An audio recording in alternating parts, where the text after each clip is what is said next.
You are watching the Vodka stream.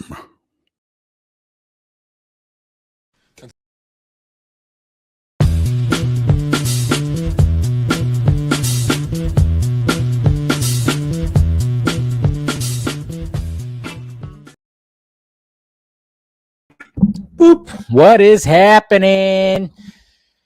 How's everybody doing? Huh? How we doing out there?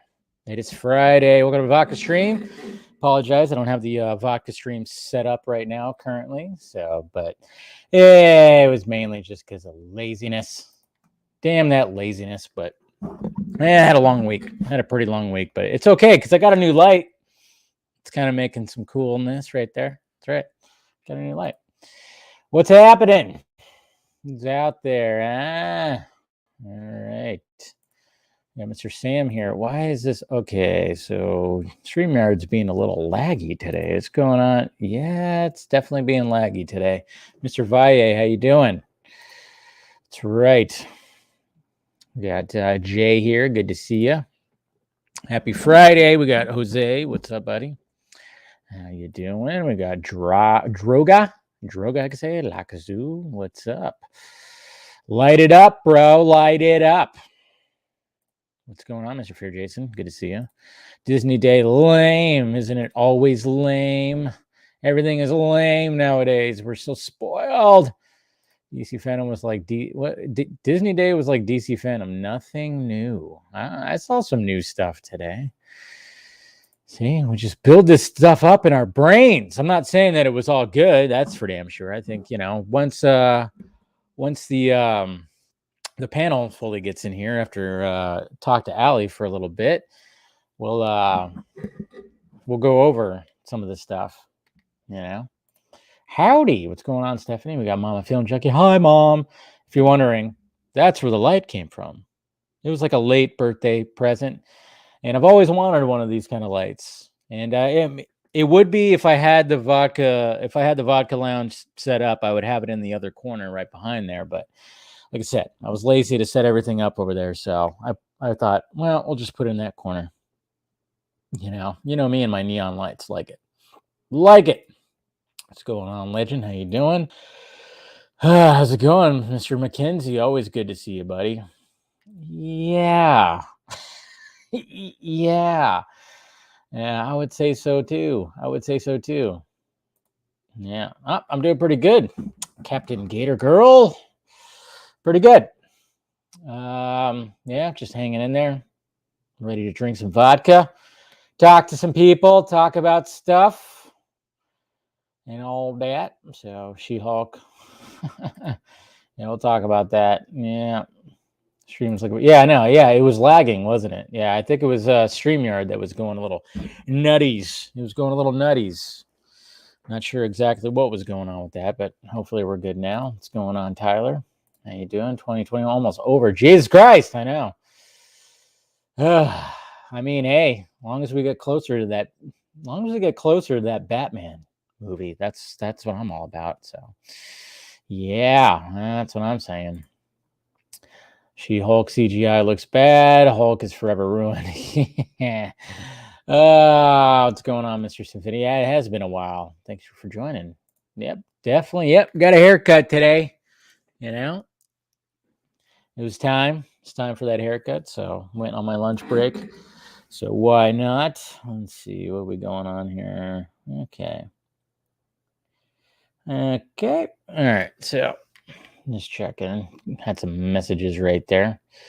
Boop, boop, boop, boop, boop, boop, boop. Dave, didn't see my members. I did not. Not sure where I didn't see it. No, I didn't see it. That's weird. Did it show up? I mean, sometimes it might be because if it's a StreamYard thing or something like that. That could be why. Because, oh yeah, and guys, yeah, be careful. Be careful passing around anything that has to do with the Batman and promo art. Be careful with that. Because I had to delete. I had my Twitter account locked out for a tiny bit yesterday, and also I had a copyright strike. Sadly, I got a copyright strike on my channel the other day because, oh yeah, it shows it right here. For some reason, StreamYard doesn't show it. So I don't know why the hell it's not showing it. See, StreamYard's a little bit different than Streamlabs. Sadly, didn't see it. But thank you. 11 months. 11 months. And you're watching Enchanted tonight. Still have to watch that. Thank you, Eric, for being a member for 11 months. So sorry that StreamYard doesn't want to bring that up. It's weird. But I see it right here. No, but anyways, guys, yeah, just make sure, be careful when new posters or whatever the hell. I had to delete a couple of Film Junkie shots because one of them got dinged, so I have a copyright strike on my channel, which I'm like, damn it. And then I had to blur out. So if you go back to those streams where I showed them, I went back and blurred out all that stuff. So just to give you a warning, be careful. And like I said, I was temporarily locked out of my Twitter account when I posted about those the promo art and the posters and whatnot. So just be careful with that stuff. Anytime you get promo art that's supposed, I should have realized it because it's like, oh wait, this stuff leaked out, didn't it? It wasn't official. I mean, it was official, but it leaked out. So yeah, got to be careful with that. So yeah, I got a nice little copyright strike. It's been a while since I gotten one of those, which is dumb. But what can you do? We got Carrie here too. Yeah, you just got to be careful with that stuff. Are we gonna have debates in the live chat now of which was better, DC fandom or Disney or Disney Plus Day? Come on, at least DC fandom actually had a live stream. All we got was a bunch of logos for Disney Plus Day. I mean, there were some cool logos. We got some footage. At least there was that. So I mean, it's not an entire, it wasn't an entire loss, but there's still some stuff that came out. All right. Boop. But anyways, guys, yeah, be careful when posting stuff. Be careful when it comes to post. Oh yeah, it was Tadum also. Tadum, that was cool too. They had some good stuff on there, but it's just weird that Disney doesn't want to they don't want to utilize like the format that some of this other stuff was happening, like DC fandom. I mean, when the first DC fandom came out, everybody was all like, wow, that's the way to do it. And they essentially did the same thing again, but they condensed it more. I don't know. They still need to work out the bugs, I think, when it comes to virtual stuff. So I don't know. I don't know what they need to do, but it's just funny how like Disney was just like, we're just gonna just watch the Twitter stuff, watch the social media stuff. We'll be okay. So, all right. Anyways, let's go ahead and get my guest in here for tonight. You guys know her as SuperHive. That's her YouTube channel, which hopefully you guys are subscribed to. What's up? Hey. Hi. How's it going? Good. How are you? Good. How you doing? Good. Thank you for joining tonight. Yes. Thank you for inviting me. Yes. Of course. Thank you. Well, I know we've been in the circle for a bit, so I was like, oh yeah, this will be a good time to get Allie on here. Why not? I appreciate it. Yeah, no problem. Like I said, you guys subscribe to her channel. Of course, she has Twitter at SuperHive DC. How's the channel going? Well, no, I still. Yeah. No, I mean, for me, of course, like views and growing and getting more subscribers, like all that's good, all that's fun. Of course, it's always appreciated, and it's what you want when you have a channel. But when I started like making videos, I didn't realize how much I was actually going to like the creative part of it. Yeah. So for me, I consider myself a creative person, but I didn't realize that I would it was a newfound thing that I didn't think I would enjoy quite as much as I do. So I try to focus on the fact that like, it's just something that I like to do. It's a hobby. I enjoy making the videos and the interaction, and then of course, over time, I have just like really come to appreciate being just part of this cool fandom and community. obviously there's drama and stuff like that, but I just don't really get involved with that kind of stuff. I stay away from that.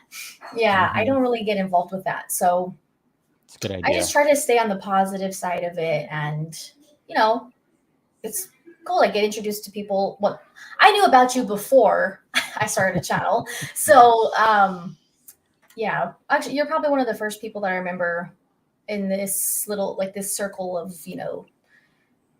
genre of channels that I remember. So it's cool now to be chatting with you on your channel. So that's what I like the most about having a channel. It's kind of just like being part of this cool fandom.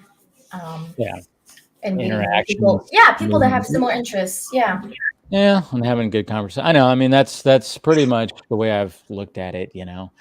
And I mean, no matter what size channel you are, I mean, and like what I like to see is when I see people putting in the effort, I guess you could say, because it's not easy. I get questions asked all the time. Well, what does it take? I'm like, just turn your camera on and go. See what happens. I can't tell you how to do it. That's what I did. I was telling my husband for a while, like, I think I want to start a channel, and then all of a sudden I was just like, one day, I mean, I used my phone up until like this year. That's what I used to make videos. And I was like, I kind of just winged it. And I was just, like, learning things here and there about even those small things like making thumbnails and, getting better, or learning, finding new apps or things to use to edit videos or make them better quality, things like that. Yeah, it's always a learning process, no matter. I've done it for a long time, and then whether you're new or old, you're just constantly learning.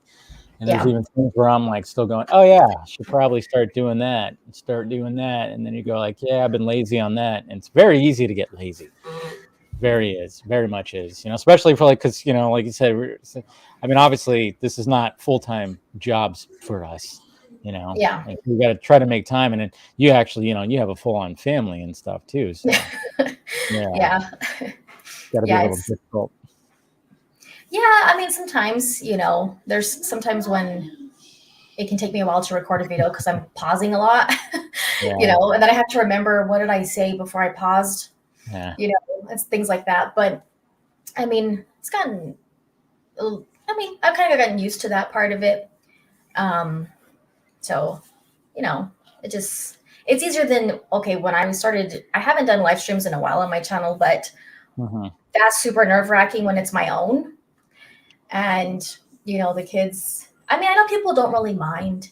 It's just like, if they kind of start getting out of control, then it's a little nerve-wracking because it's like, you don't want, I mean, people understand, but it's kind of like, you don't want screaming. And then, kids take advantage of like, oh, mommy's not paying 100% attention. So, they think like, I can't hear them. Yeah. I'm like, I can still hear you. Yeah. No, I mean, I mean, hey, some of the regulars on the Vodka stream, they've had the kids have been made their cameos. I mean, Scott McClellan, his little one, his youngest one, Callum, has made some appearances on this and the Batman the Fanimated stream, where it's just like, it's funny because it's like, he's got to do the daddy duty, but he still will want to talk nerdy stuff. And there was one time where on the Vodka stream where he had to hold on to him, and Scott had his beer, got knocked over right on his laptop. And it was like, I was like, so we had to get a whole new laptop. But it's just funny because people know, it's Callum. Look at him. Look at him. So. And it's funny because like my kids also, well, especially my son's a little bit older, so he'll. Well, my daughter's super smart though too, so they like all these movies too. Yeah. And so if they hear things that are like, or they walk over and they're looking at the screen and there's like, a trailer, like a picture or something, from DC or Marvel or whatever, they recognize all the stuff and they recognize the names. And so they kind of get like interested. Are you talking about Batman? Are you talking about, because they're kind of like in this fandom too. They don't really have a choice in this house. So they recognize all this. It was actually funny that, speaking of that, when I had my conversation with the reporter, it was a recorded interview discussion. It wasn't live. And I was saying bye. And my kids were going to bed. And I was like, say bye, you know. And my son's like, he walks away and he's like, bye, Zach. Oh, wow. I didn't say anything. I was just like, say bye, you know. Yeah. And he was just like, bye, Zach. And it was pretty funny. I'll remember that for a while. That was a pretty good one. I was like, well, I mean, Ray laughed. It was pretty funny. Of course. So yeah, Ray's great. Yeah, he's awesome. I mean, I can't see him just being like, what? No, I could totally see him cracking up about that. Yeah, totally. it was pretty funny. Ray's a good dude. Love talking to that guy. I mean, and I love the fact that now he's going to cons and he took a picture with Tony Todd and like, I mean, that was just like dark side greatness right there that he posted, and it was just like, oh man, that's got to be amazing because I mean, who the hell? I mean, he just popped out of nowhere, and it's like, yeah, you're the guy. You're the dark side voice. And that's what's so great about, you know, getting to know him and just talking to him behind the scenes. You know, just messaging each other and talking to him on here. I mean, it's just how grateful the guy is, and how much, you know, how long he's been around. It's just realizing how powerful that voice is. First off, I mean, I still don't get over it. Like when I watched the movie, and then the funny thing was that after I talked to him and I would watch the movie, it's like I hear him. Yeah.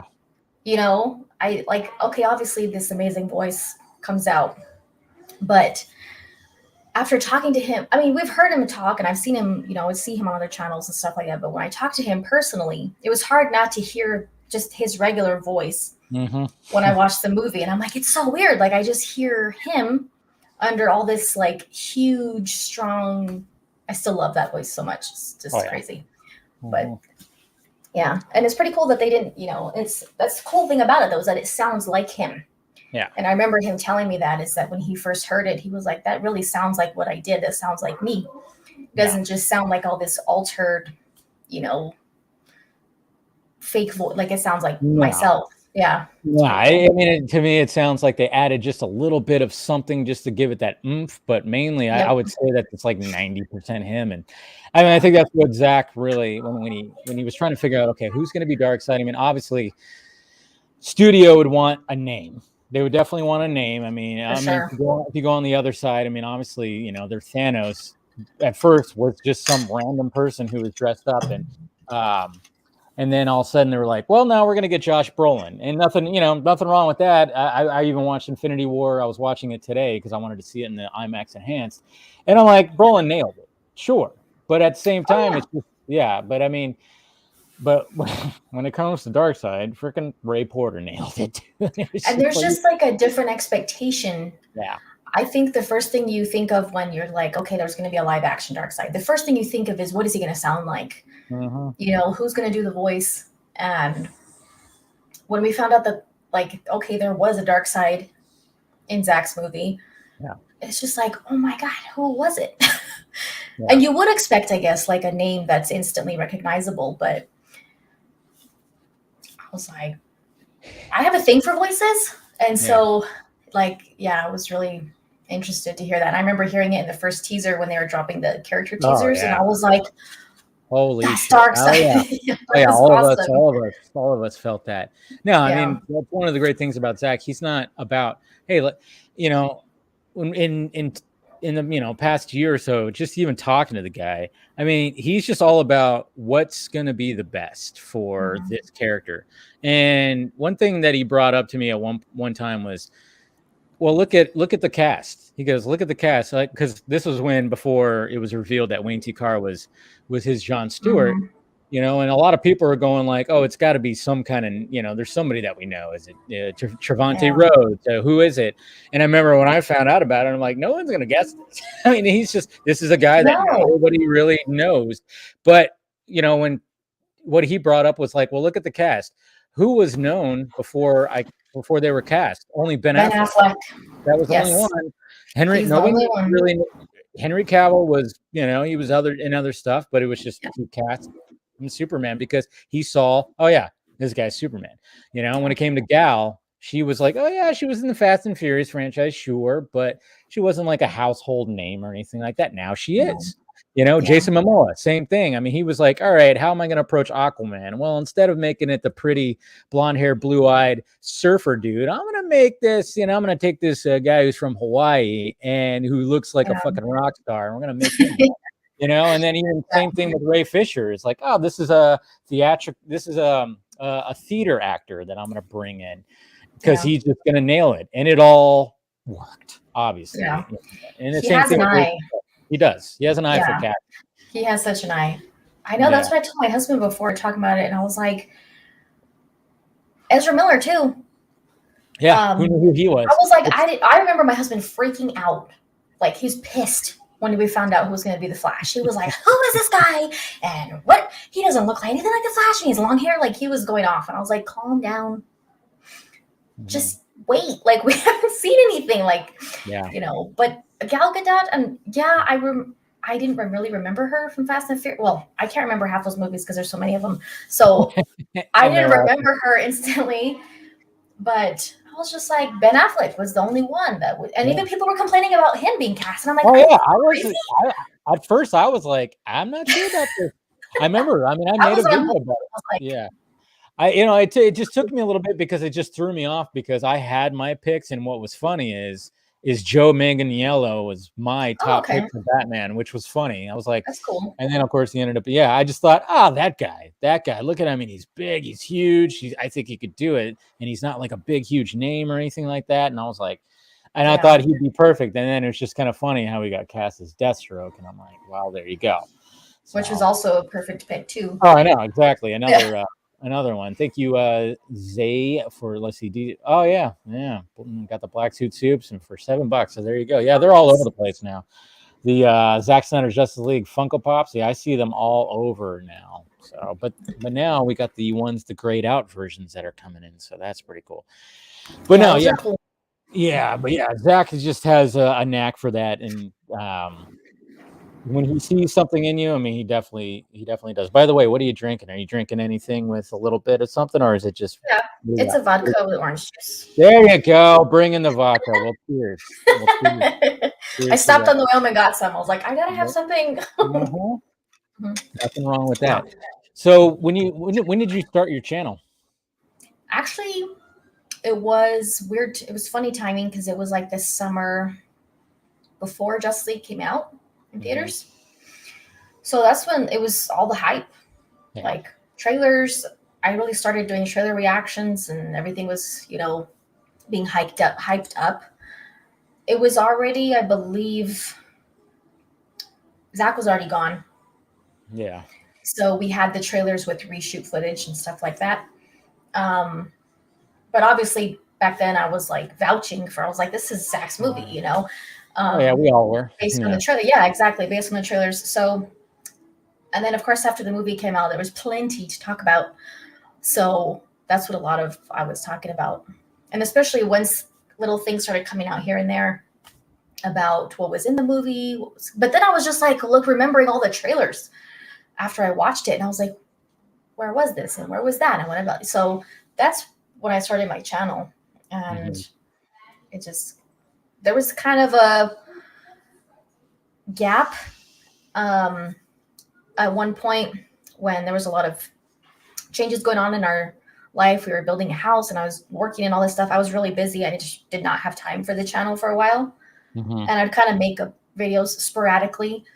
And then, I would still keep up with everything that was going on and like tweet about things and stuff like that. But it was just hard to have time to make videos for a while. And then I kind of got back to it, especially when the whole Man of Steel watch party thing was being talked about. And I was like, okay, I really need to pay attention to this. And this better be something, because if it's not, I'm going to be really pissed off. Like I tried not to be like excited. Yeah. I didn't want to be excited. I didn't want to be like overly optimistic. You don't want to be let down. Yeah, I know. It's like, because there were so many rumors it was a weird thing. That was an interesting week because I remember that week because I remember getting word like, oh, they're going to announce it this week, and it actually might happen. And I started just reaching out, and they're like, yeah, keep an eye on that Man of Steel watch. And I was like, oh shit. And then it was funny too because where I was working at the time, they actually I started working a little bit part-time because there just wasn't enough work to do, and I had been off for a couple of days. And I remember this was on a Wednesday, and then of course the first day I go back to work was on Wednesday, and I'm like, you gotta be kidding me. Really? I'm like, I've been off for like 4 days, and now you're telling me to come back when I know something big is gonna happen. So that's why, like, if you actually go back and watch my reaction to that, I'm in a car because I had to like go out and go to a location somewhere. So I'm in a work vehicle at the time. And I'm just like, and the whole time I was there, I had like an earbud in and I'm listening to like the whole like Q&A thing going, when is it going to happen? And then it was just like, and then it finally did. And yeah, that was a crazy, crazy day. Crazy day. When Henry showed up, I was like, something's happening. Because he's not just here for no reason, or he better not be. But then Zach started messing with everybody, and I was like, oh my God. I was almost in tears. I'm not going to lie. When he's like, oh, you know, someone, if I was up to me, I would just leave it on a USB and blah, blah, blah. Or I would just release it, whatever he said. Yeah. I was like, what do you mean if it was up to you? Yeah. What is this? Why is Henry here? Like, and then finally Henry was like, I think you should just show him. And I was like, oh my God. Yeah. Okay, thank you. Because I'm over here like getting emotional. Seriously, what a great messing day. With us. I know. Well, you know, it's Zach. He likes to do stuff like that.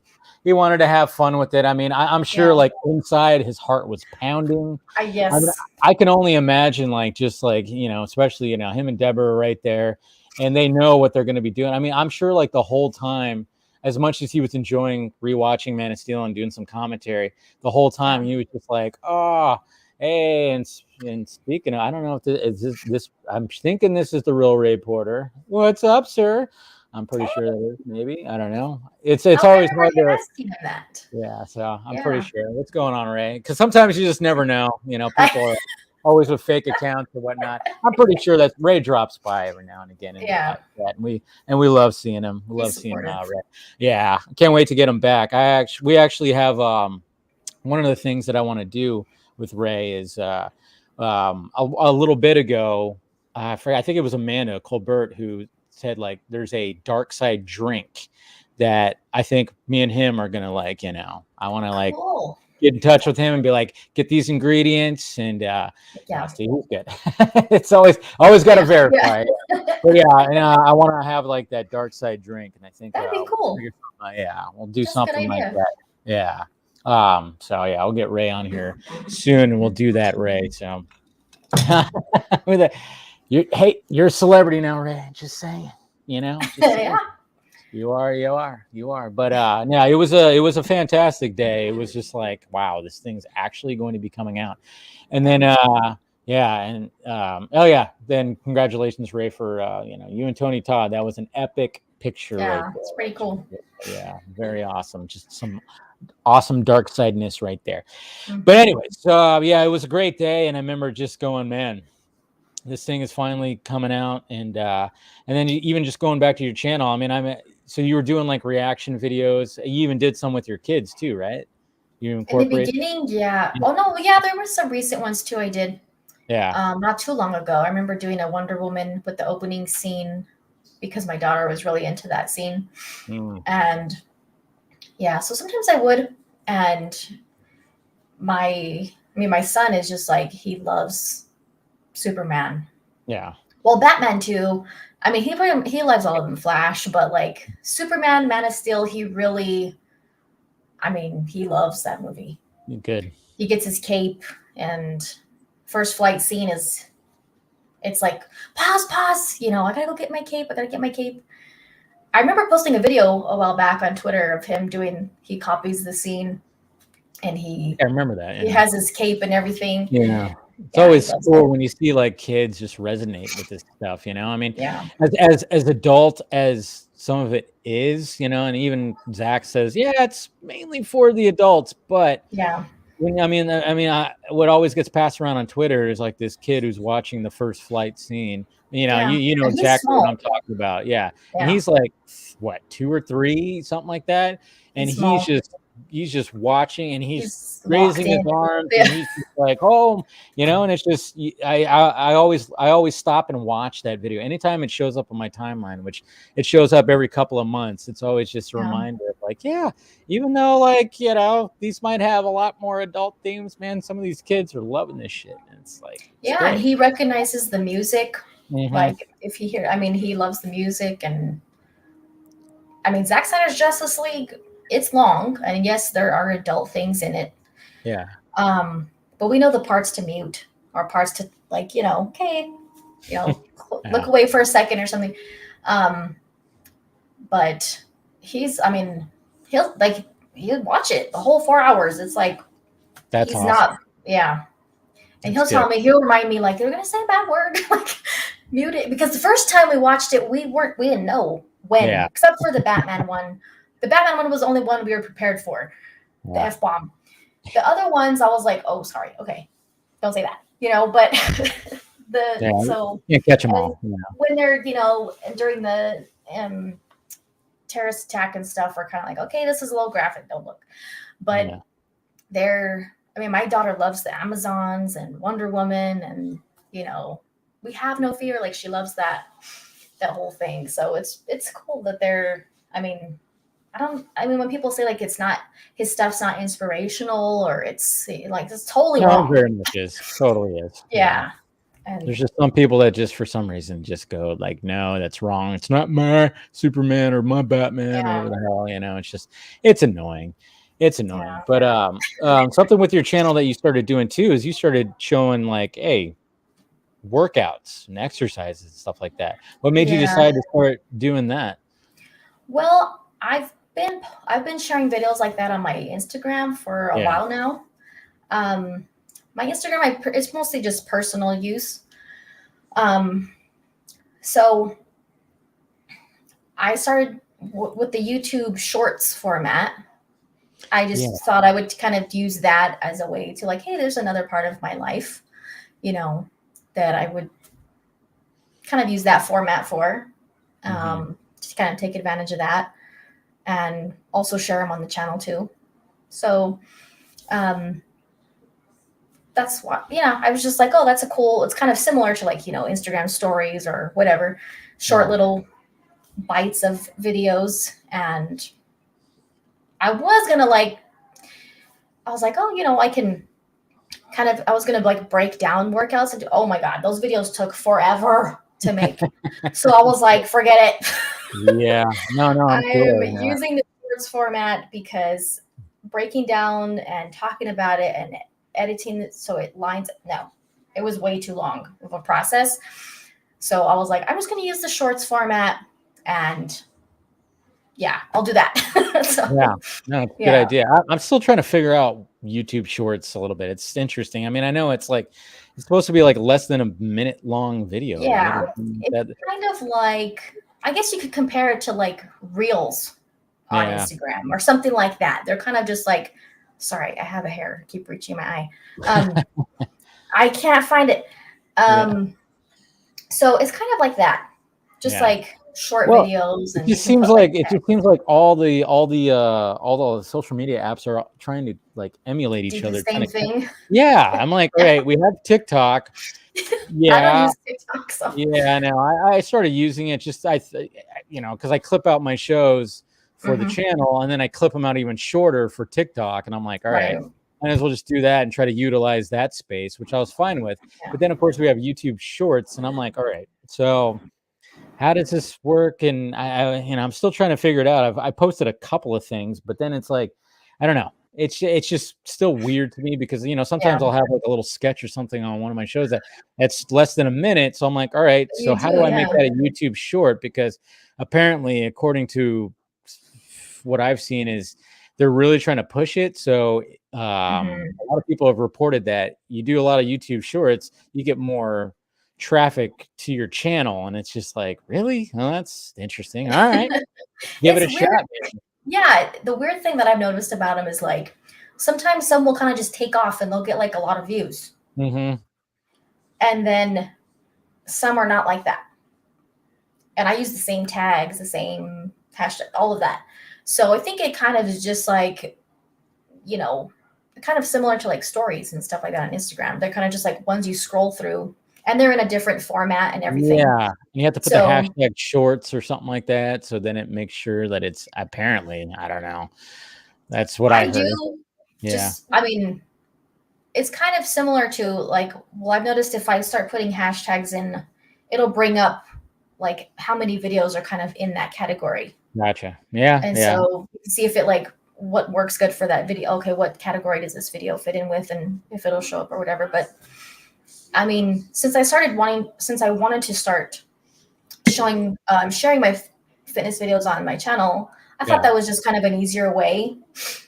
And the format kind of is better too, because like this format, the 16:9, that's fine for these kind of, you know, for a regular YouTube video or whatever, sitting here talking.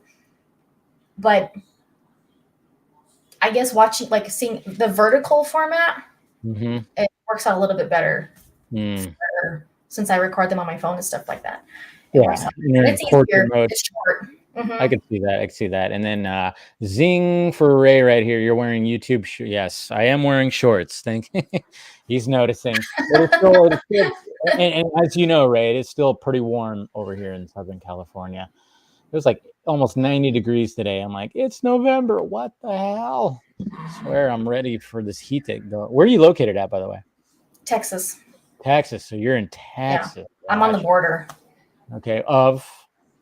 Mexico. Oh, okay. So you're right there, like right at the bottom. Yeah. So it stays, I mean, we have long summers here too. Yeah. So we don't really get, but it's not humid where I live. So it's dry heat, which is worse. Well, you think it's worse? I don't know. Yeah. I think the humidity is worse. Ugh.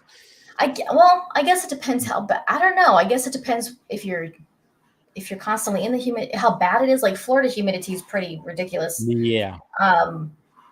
But I don't like living in the desert, so I guess that's why I don't like it. But you know, it shows a good place to be then.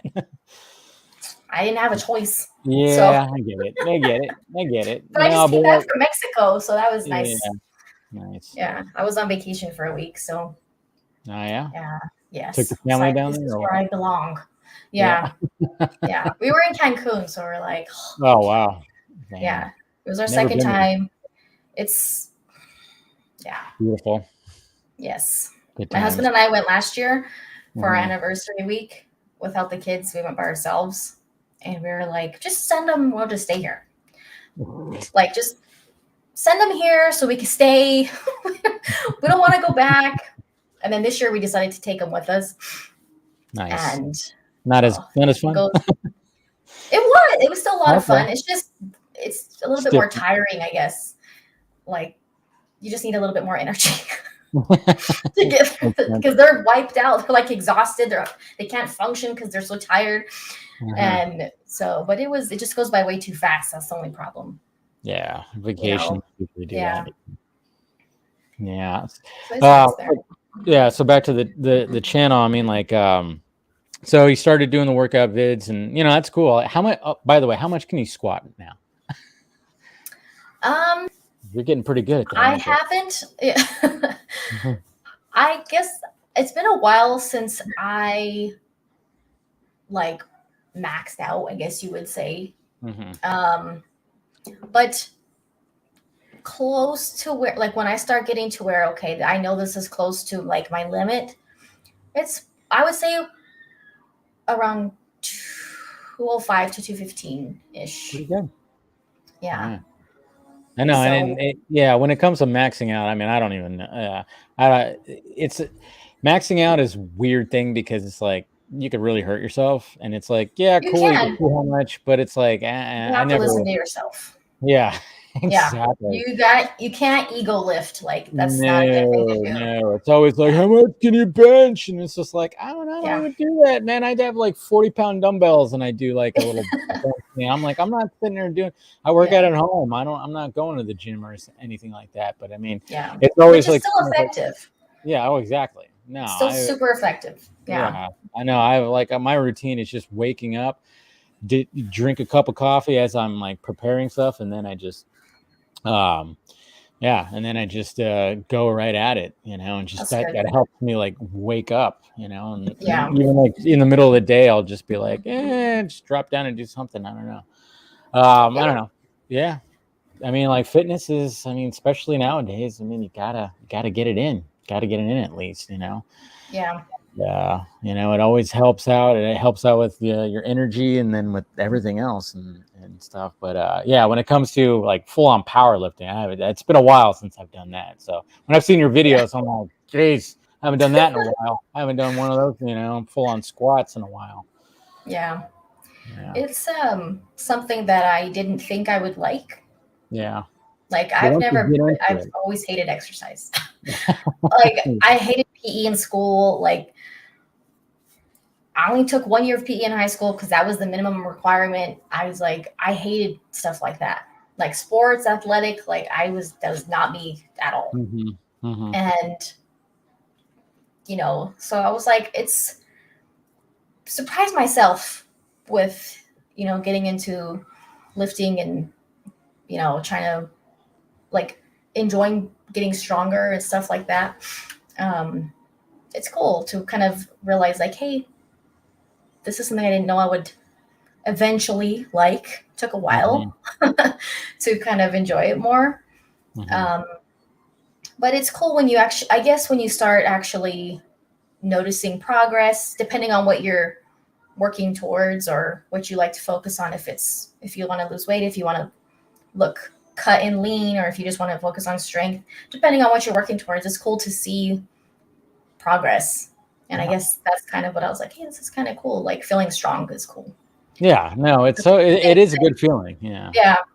A lot of people are like, they'll say like they hate feeling the soreness. And I'm like, I don't know about you, but the soreness can suck, but sometimes you get to a point where it's not really like a soreness, but it just feels like, I feel strong today. I did a good job yesterday. Yeah, I might be hurting a little bit, but it feels good.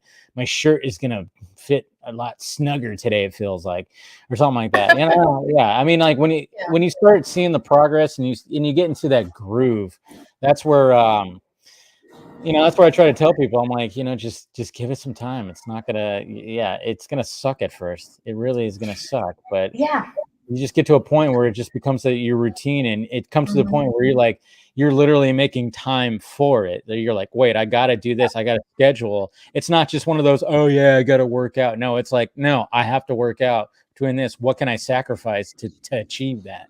Yeah. Just get to that point. Yeah, it's true. And some days, like, obviously you feel like crap working out. Like, there's some days that I'm like, I'm motivated, but then I start doing things and my body's just like not recovered for whatever I'm doing. Like my leg, if I'm doing legs and my legs are not recovered, it feels like crap. It's like, okay, my legs don't want to do this. They don't feel good. Like everything feels heavy, So of course there's days like that. Oh yeah. Yeah. So sometimes you're like, feel like crap, or sometimes you're just like, I don't want to be here. Yeah. But then afterwards you're like, okay, I'm glad I at least did something. Glad I did that. Yeah. There's always that. Now, that's another thing too, is like, because especially when I work out in the morning, I'm like, what the hell?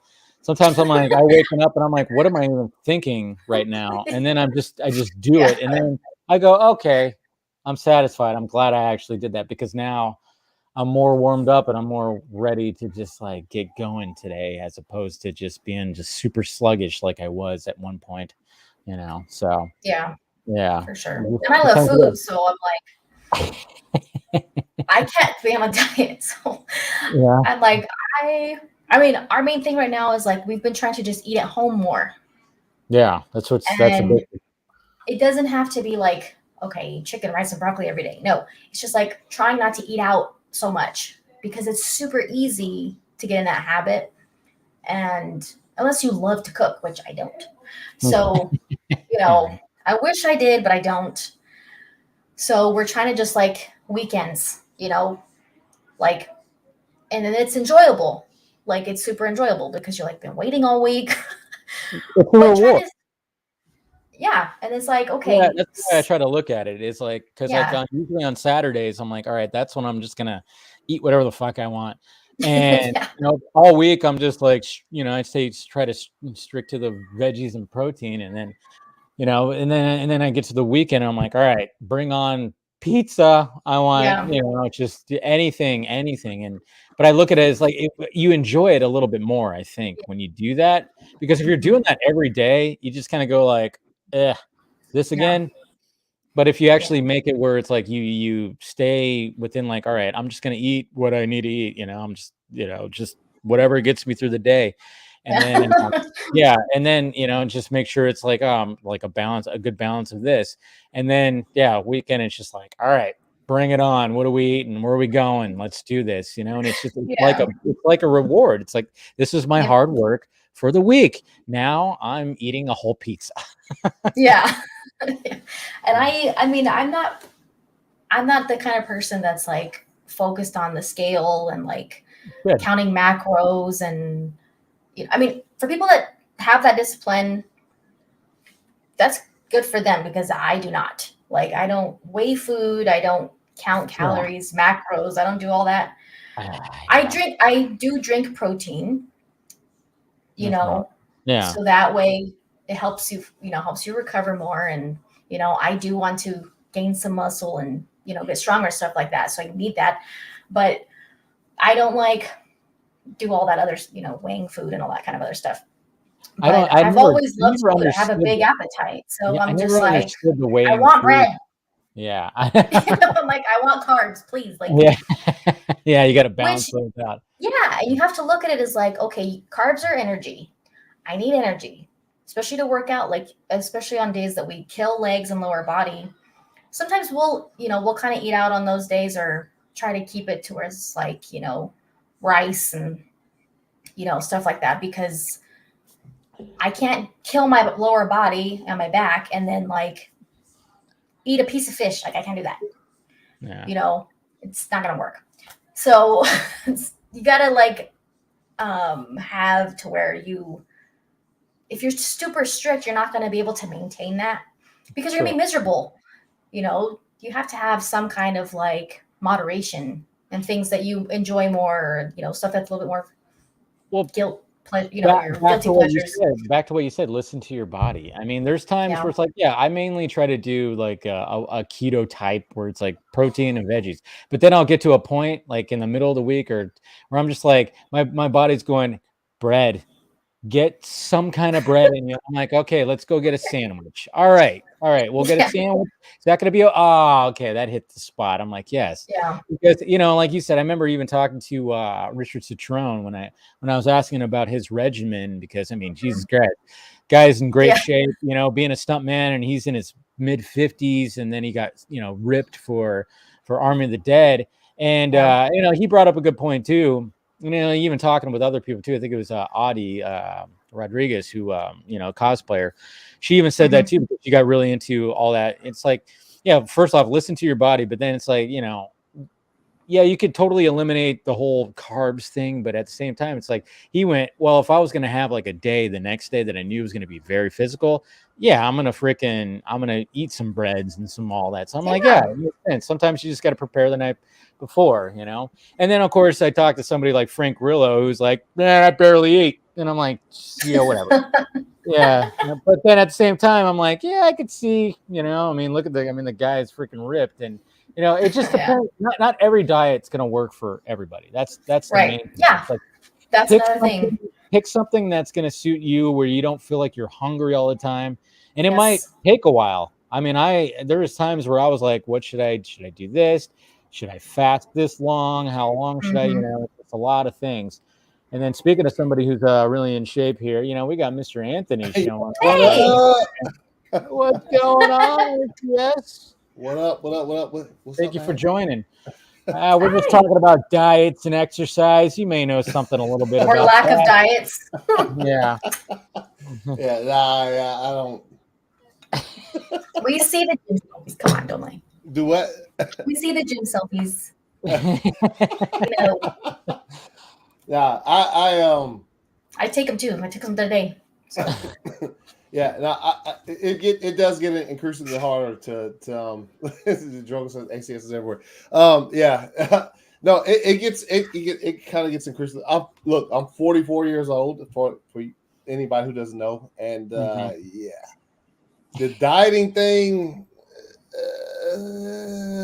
It's I just difficult. get it. My gym routines start off normally. Get in there, and I will run for like 45 minutes. Just to Jeez, start. see, that is No. something I cannot do. Yeah, I hate running. Yeah, so do I. Yo, I'm like, I don't need this in my life. It's not gonna do Yeah. anything for me. I don't need it. yeah, Like nah. I warm up on the stair stepper because my husband makes me, and I hate it every single time. I hate it. Like I can't recover from it. I'm like, get through this warm up, and that'll be. I'm like, it's a weird thing because when I was in the military, they made you run. I hated that shit. Like I hated it. But then I got out and I continued to just run. So it just got programmed into you. Well, it also like for me, I mean, it's different for everybody else, but like for me, it's like it's a natural warm up to before I start working out. So I'll just get on the treadmill, walk for I get that 10 to 15 minutes, and then I'll run. And then once I'm done, then I'll go work out. That's just like, and it's different for a lot of people. Like I just said, it's just different. But for me, that like programs my body to be ready to do whatever I'm gonna do after that. So yeah, I could see it being a good warm up. I mean, there's times where like before, like maybe like if I'm gonna do some strength training, I'll do like, I won't run. I'll just do like punching and kicking and stuff like that, just kind of warm the body up for like 15, 20 minutes where it's just like you get that going. Yeah. But yeah, I fucking hate running. Yeah, I hate it. Yeah. Which is important. Like you have to warm up. Yeah. Doing something. Like some people think like, oh, if they see things, people are lifting heavy weight or they're doing this and that. It's like, no, you warm up to that. You don't just go in there. Well, some people might. I don't know. You shouldn't. You're gonna hurt yourself. That's how yeah, exactly. Don't just go in there and bang out a bunch of weight. Like you gotta warm up.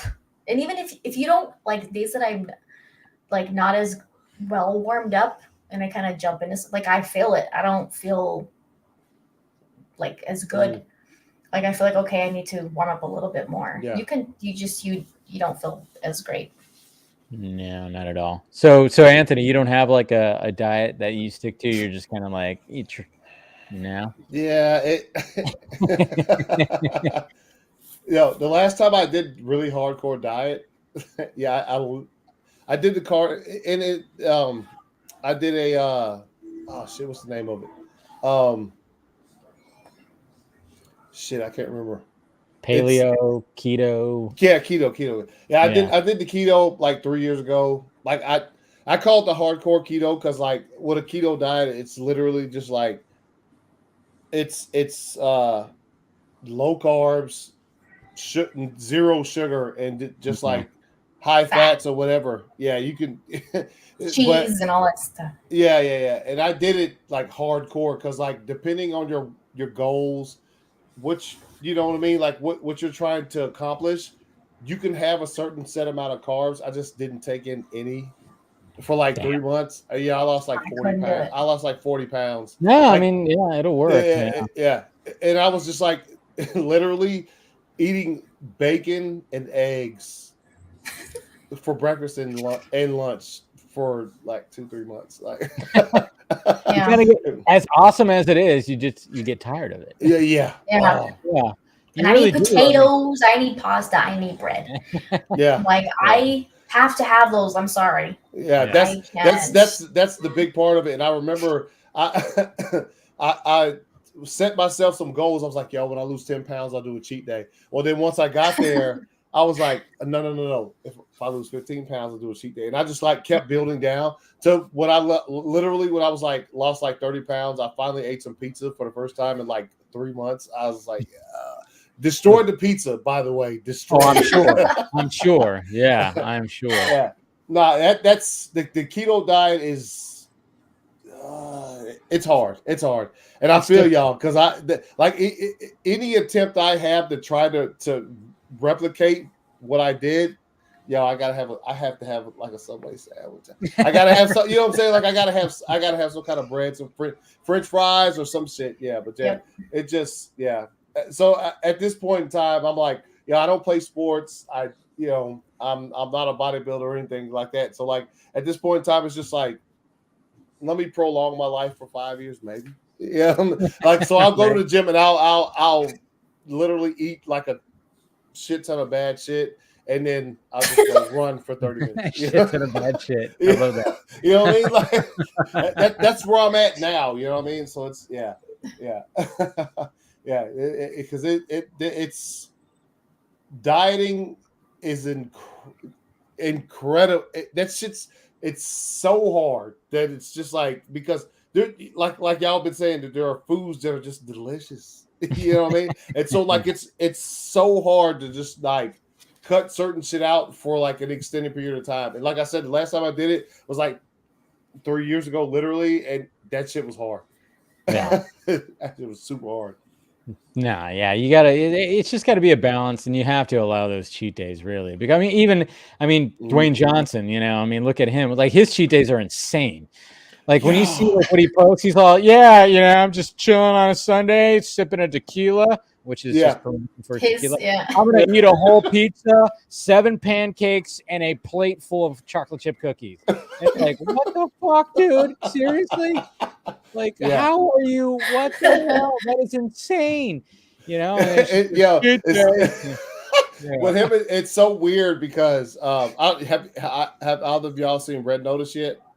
Haven't watched it yet. I watched today, it. Right? Yeah, I watched it earlier. Pretty good, pretty fucking good. But with him in like these kind of movies, and I'm looking forward to see how he does in Black Adam. Is the way like if people compare me to him and stuff like that, and whatever, I'm nowhere near the size of that dude. And so like in his movies, when he does anything that's like super active, I'm like, you're not doing that. Yeah, you know what I mean? Like, because there's certain scenes where he's running. I'm like, no. Dudes of that size, like if you're playing football, yes, you can do that. And then you know what I'm saying? There's short a burst. Yeah. The difference in how defensive, like if they get a interception or something and they have to run. Yeah, they're not the same as a receiver. Yeah. You see some of those linemen that freaking get like recover a fumble. They're like, it's like those are big guys that are right there on the line. They ain't going to be running for touchdowns. But sometimes you see that happen, and you're like, holy shit, I see exactly what you're saying. You can see like just his stature in movies. He's just a huge dude. Dude's not moving that fast. No. And it was really funny, like because I watched it because today Disney Plus Day, in my area, I have AT&T service just went out, so I had to work today. Didn't get to see anything until like literally before, almost right before my show went live earlier. So I was just like, couldn't text, couldn't call, couldn't look on any kind of social media at all, and so as soon as I got off, I watched. I had some shit to do, and I watched Red Notice. And I was watching. I was like, "You can't run that fast." Like you're calling bullshit. I know. No. You totally see that. It's like, it's like, dude, you're like 6'14" and just 300 pounds of muscle. Yeah. It's still if I'm sure you guys will watch. It's on Netflix, so you'll watch it. Yeah. I plan on watching it this weekend. It's pretty good. It's pretty good. Also, Gal, that's probably the best performance I've seen from her ever. Yeah, ever. She is really, really good in it. Really good. As far as like, obviously, it's like espionage, like a spy type movie. She is. I was watching it like, oh shit, she's really good. She's really good at it. So, yeah, I look forward to hearing you guys' thoughts. I'm sure y'all will watch it and she's great in it. Obviously, I mean, Dwayne and Ryan Reynolds they're fire. They have a good chemistry. We've seen that before, but and Hobson a little bit. Yeah, Gal is great. I just like the fact that she's kind of a bad guy kind of thing. Yeah. And then of course she's going to be playing the evil queen when it comes to Snow White. So that was a little bit of a shock, that what she does in this movie gives me like really, it gets me excited for that because she's really good. She's really good. I know you got to step out of the comfort zone a little bit. I mean, Yeah. that's if you're always going to play like the good guy or the good girl, you got to step out a little bit. That's why, like, I always look back to. I mean, obviously, when we think about Tom Cruise, he's always playing the good guy, and then I always tell people, watch Collateral, because that's where you're going to see Tom Cruise as a bad guy, and he fucking nails it. And I'm going, why haven't we seen more of bad guy Tom Cruise? You know, maybe there's been like more things, but mainly he's always the good guy. And I'm like, play more bad guys, man. You freaking, I mean, Collateral doesn't get talked about enough, and that movie is fucking phenomenal. So it's like lean into shit. How many? There's a few Oscar nominations out of that one, right? Collateral. Yeah, I think during award season they were looking at him and Jamie Foxx. I mean, they both just freaking nailed it, man. Yeah. It's such a great movie. That also came out the same year as I think it came out the same year as Ray. So was it? I don't know. Possibly. You know what? It might have been close. Yeah, I think you're right. You're right. Yeah. But I mean, I know. Collateral's fire. Oh, dude, I know. Have you seen Collateral, Allie? Honestly, I don't remember. Yeah. I know it sounds familiar. Yeah, it's a. Sometimes I don't know. I will start watching a movie and then I realize that I've seen it. But off the top of my head, I don't remember for sure. Yeah, but, Michael Mann, small movie. It's a small movie, but it's so good. But Tom Cruise is he's obviously any movie you watch, he's just one of those. But I'm just like, play more villain roles, because my God, that's kind of how I felt about Henry Cavill, right? In Mission Impossible. Exactly. I'm like, I was like, okay, evil Superman, please. Like, I want a bad Superman. But I really liked him in that movie, though.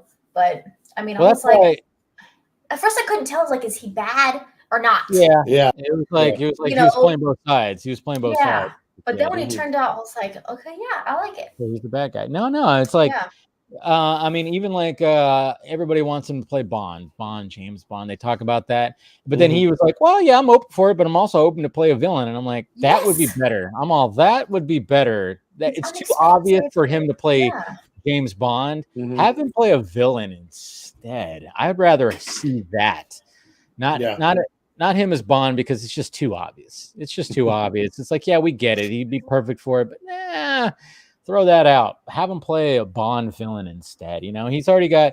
I mean, obviously, like, when we talk about the franchises he has. I mean, obviously, we wish that he was.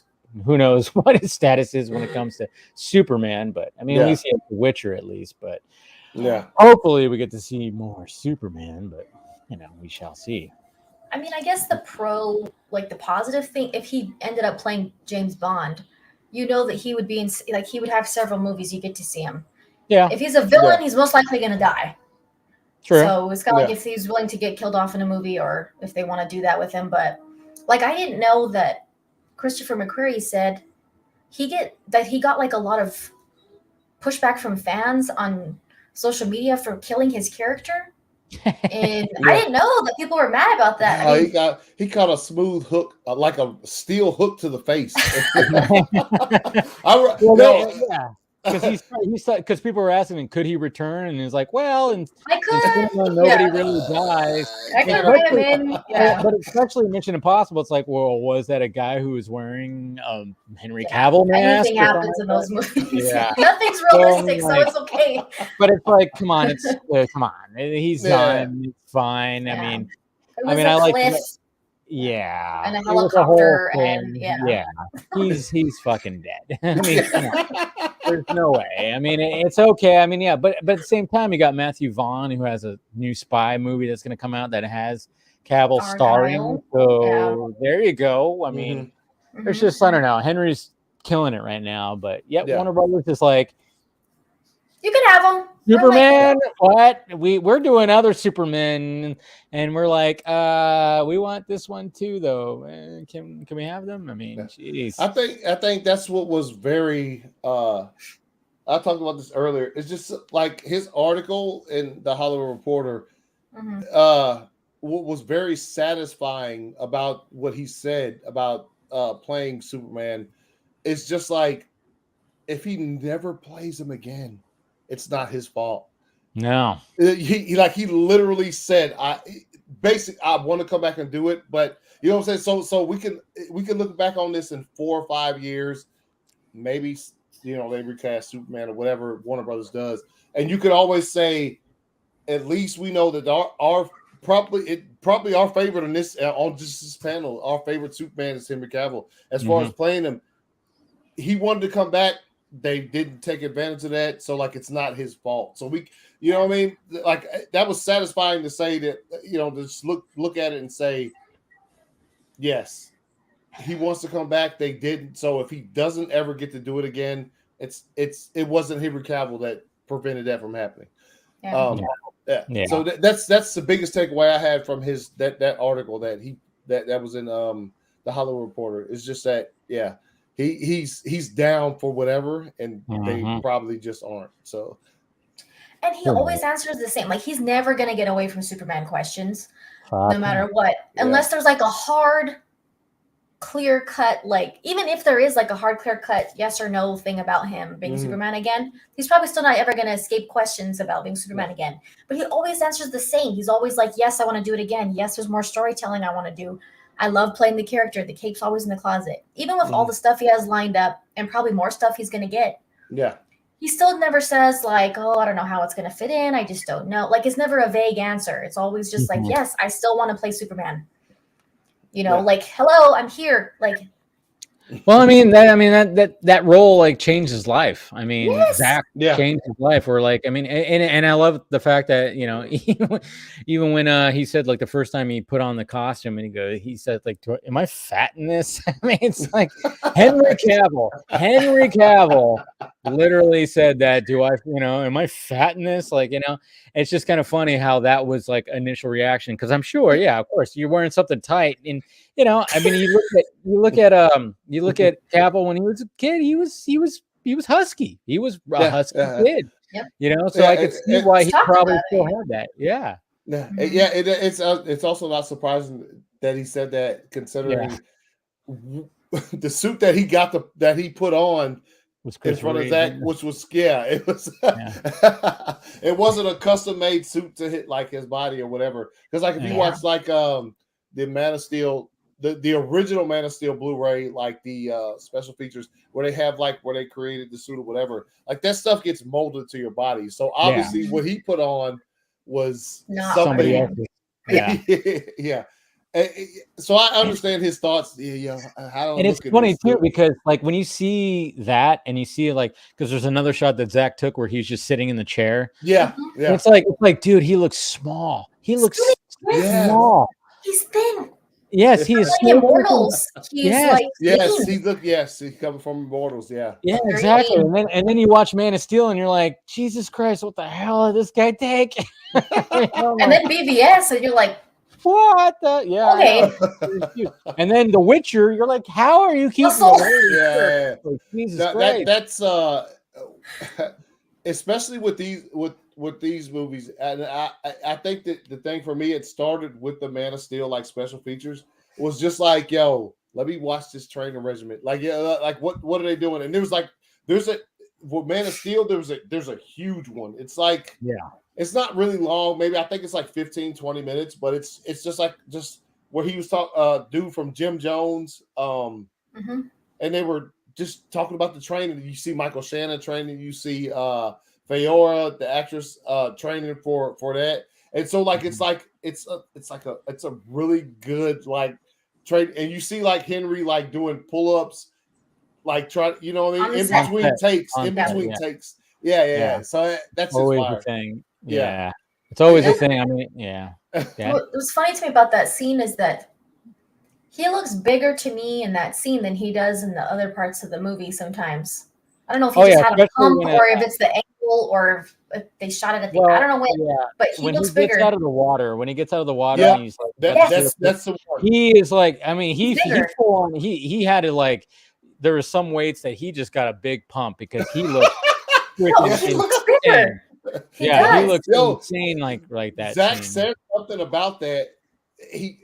That scene, and also the one where he's on the oil rig. Yeah. Yes. They focus in on his like midsection, his abs. Like that was a talked about thing where like he has to look. You know what I mean? Like when he, because they literally focus right in on the midsection. When Yeah, they do.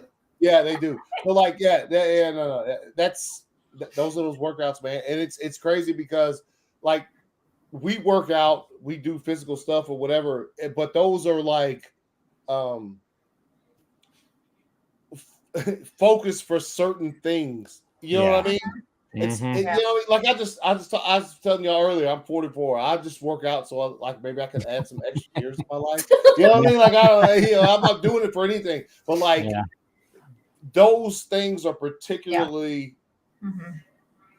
sculpted for like certain moments in a movie. You know what I mean? Oh yeah. Well, Hugh Jackman would always go like, when is my shirtless scene? And then he'd go, all right. And then he would do that whole like dehydrate himself. That's why in like Days of Future Past and even like the Wolverine and stuff like that, when his shirt's off, you're like, Jesus Christ, like there's just veins everywhere. Everything's so vascular. And it's like because he planned it that way where it was like, all right, I can't drink water. No water. Yeah, no water for like 2 days before. And just strictly just like probably barely ate anything, probably ate like an almond, for like what he needed to survive for those 2 days. Exactly. And then he but he just wanted to achieve that peak of the way he looked, and it was like insane. Like Jesus Christ, dude, like what the hell? And we love you too, Mr. Philip Barker. Thank you, sir. What up, Phil? But I think getting off the topic of our diets and stuff like that, I think we should start talking about some of this Disney Plus Day, and I don't know, what did you guys think? Allie, what'd you think about today? Did you anything that stuck out for you? I'm looking forward to Moon Knight. I don't really know anything about his character, but I think out of some of the stuff that I saw today, that one probably caught my attention the most. A while back, I thought it was going to be a movie, but I think it's pretty cool that it's going to be a series. So that, I think out of all things, that probably caught my attention the most as far as like new series that are coming out. I'm sure there's stuff I don't know about because there was a lot of different things, and from the Disney side of it too, not just Marvel. But I mean, I think that's what caught my eye the most. I mean, to be honest, I wasn't even sure if there was going to be like, are they just like announcing things? Is it like a trailer? I didn't know what the heck was going to happen with Disney Plus Day. I didn't know if they were just going to release like upcoming things. I don't know if there was trailer. I don't know if there's like a streaming thing. I didn't know. So I thought it was going to be a little bit more like eventful. But I mean, I don't really care that it wasn't. That's just what I thought it was going to be. But it seems like it is. But for some reason, Disney doesn't really like to stream too much stuff. I don't know. It's weird.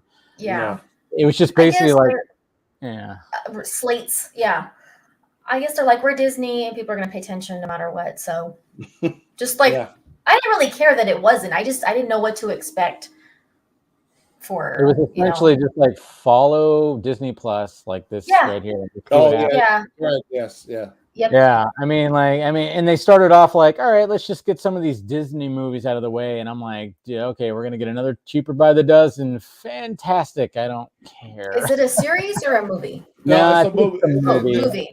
Yeah. It's gonna star Gabrielle Union and Zach Braff. Like, okay, the old one's gonna be better. Yeah, and I'm like, this is the third time I believe that they're actually redoing this. I saw the Steve Martin version. Yeah, I liked that one. Yeah. So, it's been a long time though. So. Yeah, that was like at the beginning of the 2000s because it had like Tom Welling. Had Tom Welling and Hilary Duff. Yeah. Yep, Ashton Kutcher. Yeah, that's right. Ashton Kutcher was in there too. And then, of course, we have a sequel to Enchanted that is coming out. It's called Disenchanted. Oh, yeah. We have our Lois Lane right here, of course, like, talking about eccentric Deputy. So. A lot of people, I know, Eric, you're in the chat. I know you're excited for that. I still have not seen the first one. Have you guys seen the first one? No. I never watched it. I've seen it. I've seen it. Have you seen it? Okay. Well, yeah, I'm gonna eventually watch it, of course, because I hear it's.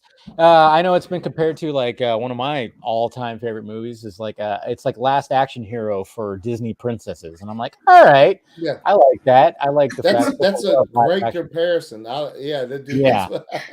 Yeah. So I'm like, yeah. I mean, Last Action Hero is like just one of my all-time favorite movies. And look, on my show earlier, somebody was in the chat talking about it, and I was just like, "Yo, Enchanted is immensely popular. Like that shit's It is. Yeah. It is. Like a So, lot of people have been begging for a sequel for a long time. Yes, exactly. Yeah. Yeah, it is really popular. I Yeah. never watched it. Yeah. I don't really know why.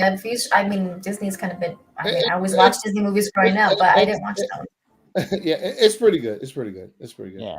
And then we have Diary of a Wimpy Kid. That's like another. I never got into these either. I don't know if you guys. No, I'm too old for those. They were super popular when I was in school, but I never read them. See, I just never got into it. So I'm like, all right, cool, whatever, it's fine. Right. But then I'm like, all right, but then we got this Beatles thing, and I'm like, oh, that's gonna be cool, Yeah. I saw a trailer for that like a few weeks ago. For that, I'm gonna watch that. That's gonna be fire. Yeah, I mean, I've never been like huge on the Beatles, but No, me either. But I think I like that type of documentary. Yeah, documentaries. I mean, I watched the Bee Gees documentary, and I hated the Bee Gees when I was growing up.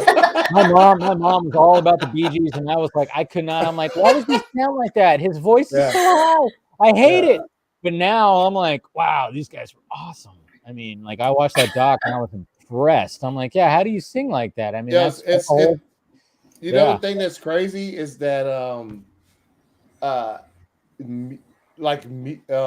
musical documentaries are always fire. Dude, even if you don't like them, they're good to like see this behind the scenes like griminess. You know what I mean? Like like they always what goes into it. Yeah.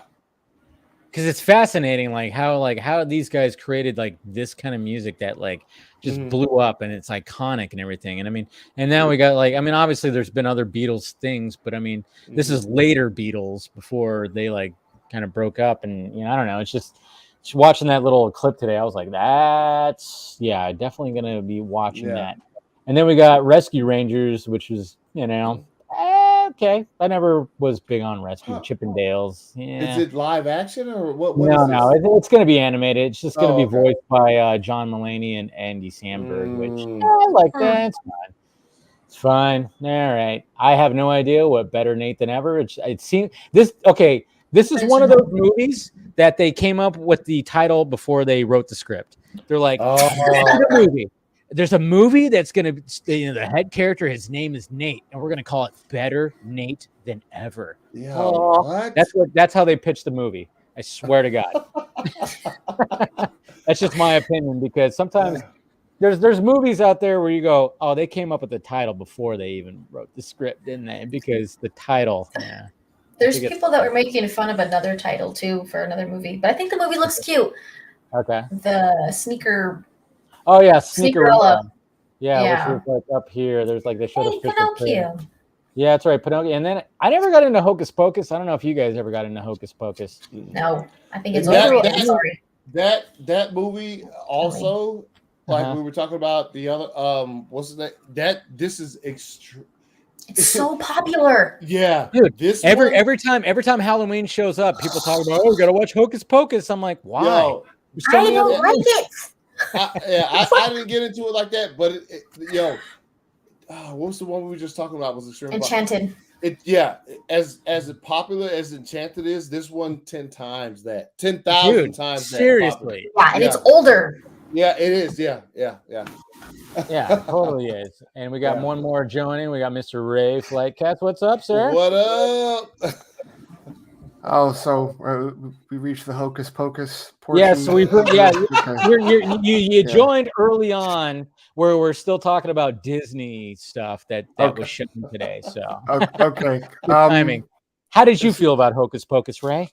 The same way you feel about it, which is I don't. It's all subjective. I'm not downing on anybody that.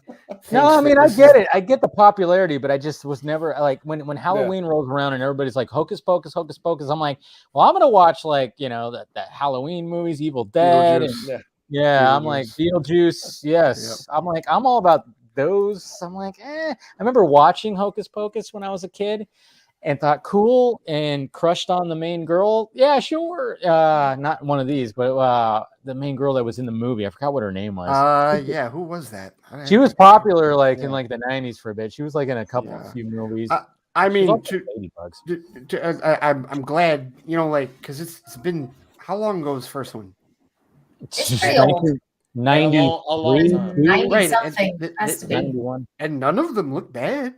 Like none of them at this point. So I'm cool. No, they've all aged well. Yeah. Right. And if they're all gung ho for it, great, awesome. Yeah. Happy for the Hocus Pocus fans. I mean, it's cool.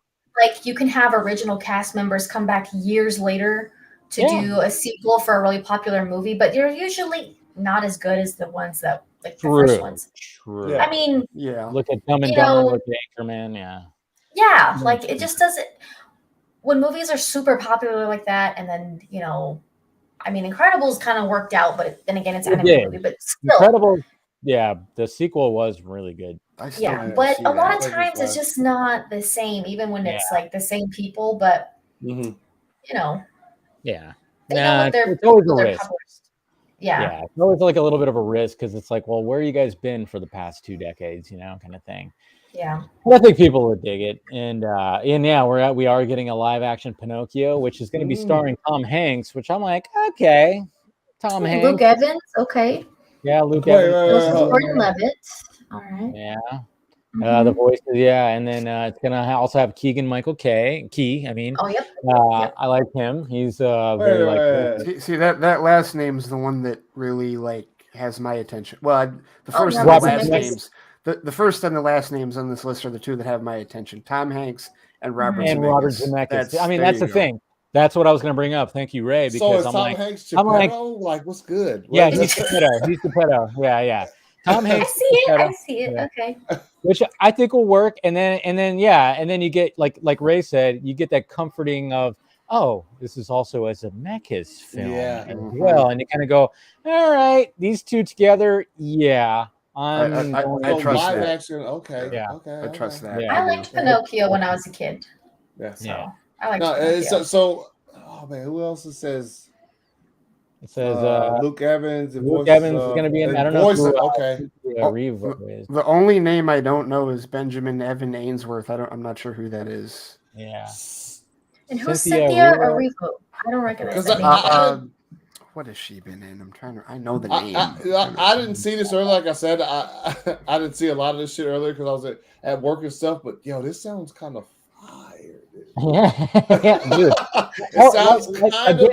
Tom Hanks. Zemeckis. That's really all I know. Yeah. But oh man, what was she in? Ray?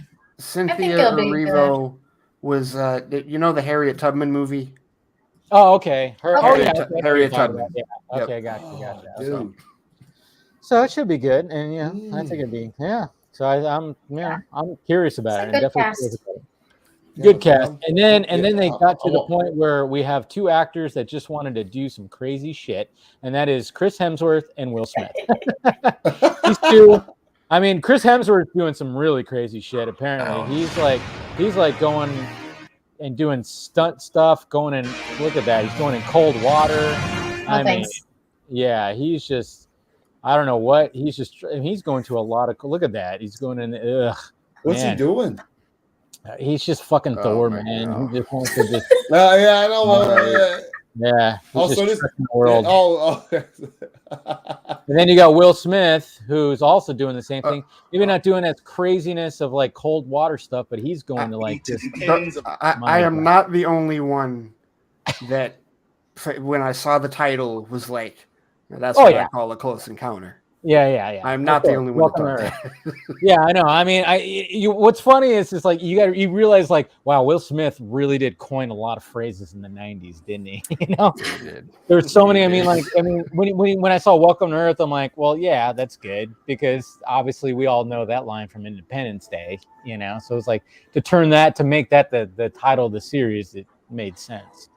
You know, and let's face it, Will Smith's a saint. He's an awesome dude. We want to see this. I'll watch this. I'll watch this. I don't normally watch these Nat Geo. I will watch this. Yeah. It seems like what Hemsworth is doing, he's testing his physical limits. Yeah. And Smith is like, yeah, physical, but I just want to see some shit. I want to see some shit. You know? I want to see nature. I'm not trying to die. I'm like, I'm pushing 50. You know what though? Like he's going. That's way too deep underwater. Yeah. Like the submersibles, like he's going to abyss levels, and I'm like, oh no, dude, nope. I know. Nope. You see some underwater flying objects right there, man. Yeah, that's awesome movie. Yeah, so we had all that, and then some other, and Sneakerella. It's not for me. It looks a little cheesy, but you know, it's a Disney movie. It'll be on Freeform in a year or two. Definitely. Probably, 2 weeks. 2 weeks, and then we got Proud Family. I don't know if you guys watched this show. Yeah, it's now that one that I remember. I have some family excited about this for sure. Definitely. Yeah, I never got into it, but I mean, I know it was pretty popular. So it's cool. Then High School Musical. Never got into that. I never watched it. Okay, I was about to say. I'm like. Yeah, it's like I don't know. That's kind of when like season 3, which is crazy. I'm like, wow, yeah, this is like wow. Crazy. Kind of, I don't know. Disney. I don't know. Disney was better when I was a kid. Oh yeah. The series and the movies, like once I don't know, kind of around the time I think that like Hannah Montana came out. Yeah. To me, that's when it kind of started changing a little bit. Yeah. I lost interest in like Disney Channel, watching Disney Channel. I would just watch Disney Channel for like reruns of stuff too, like you know. Yeah. And then I was all excited that they were gonna do Lizzie McGuire as an adult. Yeah, I was like, yes, I love Lizzie McGuire when I was a kid. It, right? Because she wanted it to be a little bit more adult. Yeah, and they're like, no. Which is interesting because what's her name did the exact same thing with iCarly, but Paramount was like, Paramount was like, do it. Go ahead. Paramount Plus. And I remember when that came out, because I never got into that show, but I remember seeing on my timeline, people were like, holy shit, they are like, she like is cussing and stuff like that. I'm like, well, that's good. That's what you got to do. Your target audience is now adults. You know, you can't, you got to, that's why it was like funny because when I loved Boy Meets World. And then they had Girl Meets World, which like his daughter, but it was like very much a Disney show, and I was like, can't. I watched one episode, and I was like, nah. I'm like, I would rather just like be at a more like an adult kind of show where I'm like where I'm seeing where Tori and Topanga are, and yes, they could be raising kids, but this is just all about the kid, and it's very Disney, and I'm like, it's not for me. Not for me. They did Raven too. Yeah. I watched a little bit of it not too long ago. I was like, oh, I didn't know they did it. I just like saw it on Disney Plus, and I was like, I want to see how it is compared to, you know, That's So Raven. It's not far off. It's pretty similar. Like I mean, yes, like you said, it kind of feels like the now Disney, you know, like how Disney feels now. It's you know, sometimes kind of like over the top, but I mean, as far as like Raven and like her, I don't know if you remember, like her friend Chelsea, they lived like they still feel the same. Like it's the same characters. So I was like, oh, that's not bad for coming back after all these years and like starting. But yeah, I tried to watch a little bit of The Girl Meets World when they came out. And I was like, no, it's not. Yeah, it's not the same. It didn't work. It just didn't. Really did. The Spiderwick Chronicles. I have no idea. I was like, all right, something. I'm not sure. Best-selling books. I know that. I didn't read them, so I don't know if you guys did. But then we have Willow, which wow, that's him. Oh yeah, he's coming back, and it's a full-on sequel series that they're going to be doing. I mean, my brother was way more into this movie than I was when I was a kid, so I don't hold a special connection to it. I'm sure he was like if he knows about it, I'm like, yeah, he's gonna love it. But I just never was like fully into it. But I need to revisit it. Same here, because I don't think I saw this till college, and honestly, I knew Warwick Davis more from I knew he was Wicket, that was his first role ever, was Wicket in Return of the Jedi, and the Leprechaun. I think I know the Leprechaun series more than I knew Willow. Anytime they needed a little guy, it was always Warwick Davis. It seemed like it was just like he was always there. He was always there. You always recognized him. But well, and he's cool in Harry Potter too. Because he's been in a bunch of those. So it's cool, and it was a funny little featurette because he was like kind of just asking the new cast, and kind of it was a fun little video. Yo, is that is dude right there to right there with the not him, the other guy to the other side of it? Is he taking Val Kilmer's character? I don't. I doubt it. Maybe his son or something like that, because this is supposed to be like if it's a sequel series. I mean, I know that's one of the things. He kind of favors him a bit. He kind of looks like a little Val Kilmer-esque, doesn't he? Yeah. I mean, it could be like something. I don't know. I don't know exactly where they're going to be taking this series, but I know that's going to be a little bit of a missing link too. The fact that Val Kilmer not being involved, because he was like everybody always called him. He was like the Han Solo of that movie. Yeah, he was Willow was fire. swinging. Good movie. He was the sword swinging guy that just kind of like helped him out, but he was about himself. And Dave, do you know if Howard is involved in this at all? Because he directed the movie. I don't. You know what? I don't know. Okay. Which is interesting, because you would think like he would have some kind of involvement. I mean, we'd have to look it up. Maybe he's like an executive producer or something. Yeah. It'd be cool if we heard that he was directing some of the episodes, or even his daughter directing an episode too. That'd be pretty sweet. Oh yeah, no, that would be awesome. Yes. Yeah, Dallas. Yeah, Bryce. Dallas, yeah. I don't know, but So Willow, that's a thing that a lot of people are freaking out about. And then this is going to be interesting too. Is this Boba Fett documentary? Yeah. Because what is cool, and I've always said it, I've been saying it for years. I'm like, how the fuck did this character become so popular when he was barely in the original trilogy? I have been saying that since the first time I saw it, since I was a kid, and it just I don't even know that like when I was a kid, I watched Return of the Jedi countless times and never picked up on his name ever until I read it in a book. I read it in one of the adaptations. Who is Boba Fett? Oh, that guy. Guy. Okay. It's and then and then he's just like this dark horse fan favorite, and I'm like, he doesn't say anything, and he has 3 lines in Empire Strikes Back. He has no lines in Return of the Jedi. And then he just flies over, gets swiped, and then falls into the what you call it. Yeah. Right. I think it's a mystery thing, man. If you're costume. The costume, and it's a mystery thing where if it as a Star Wars fan, you saw what he did, just like it's like Ray just said, you saw just his limited amount of exposure. That was just enough.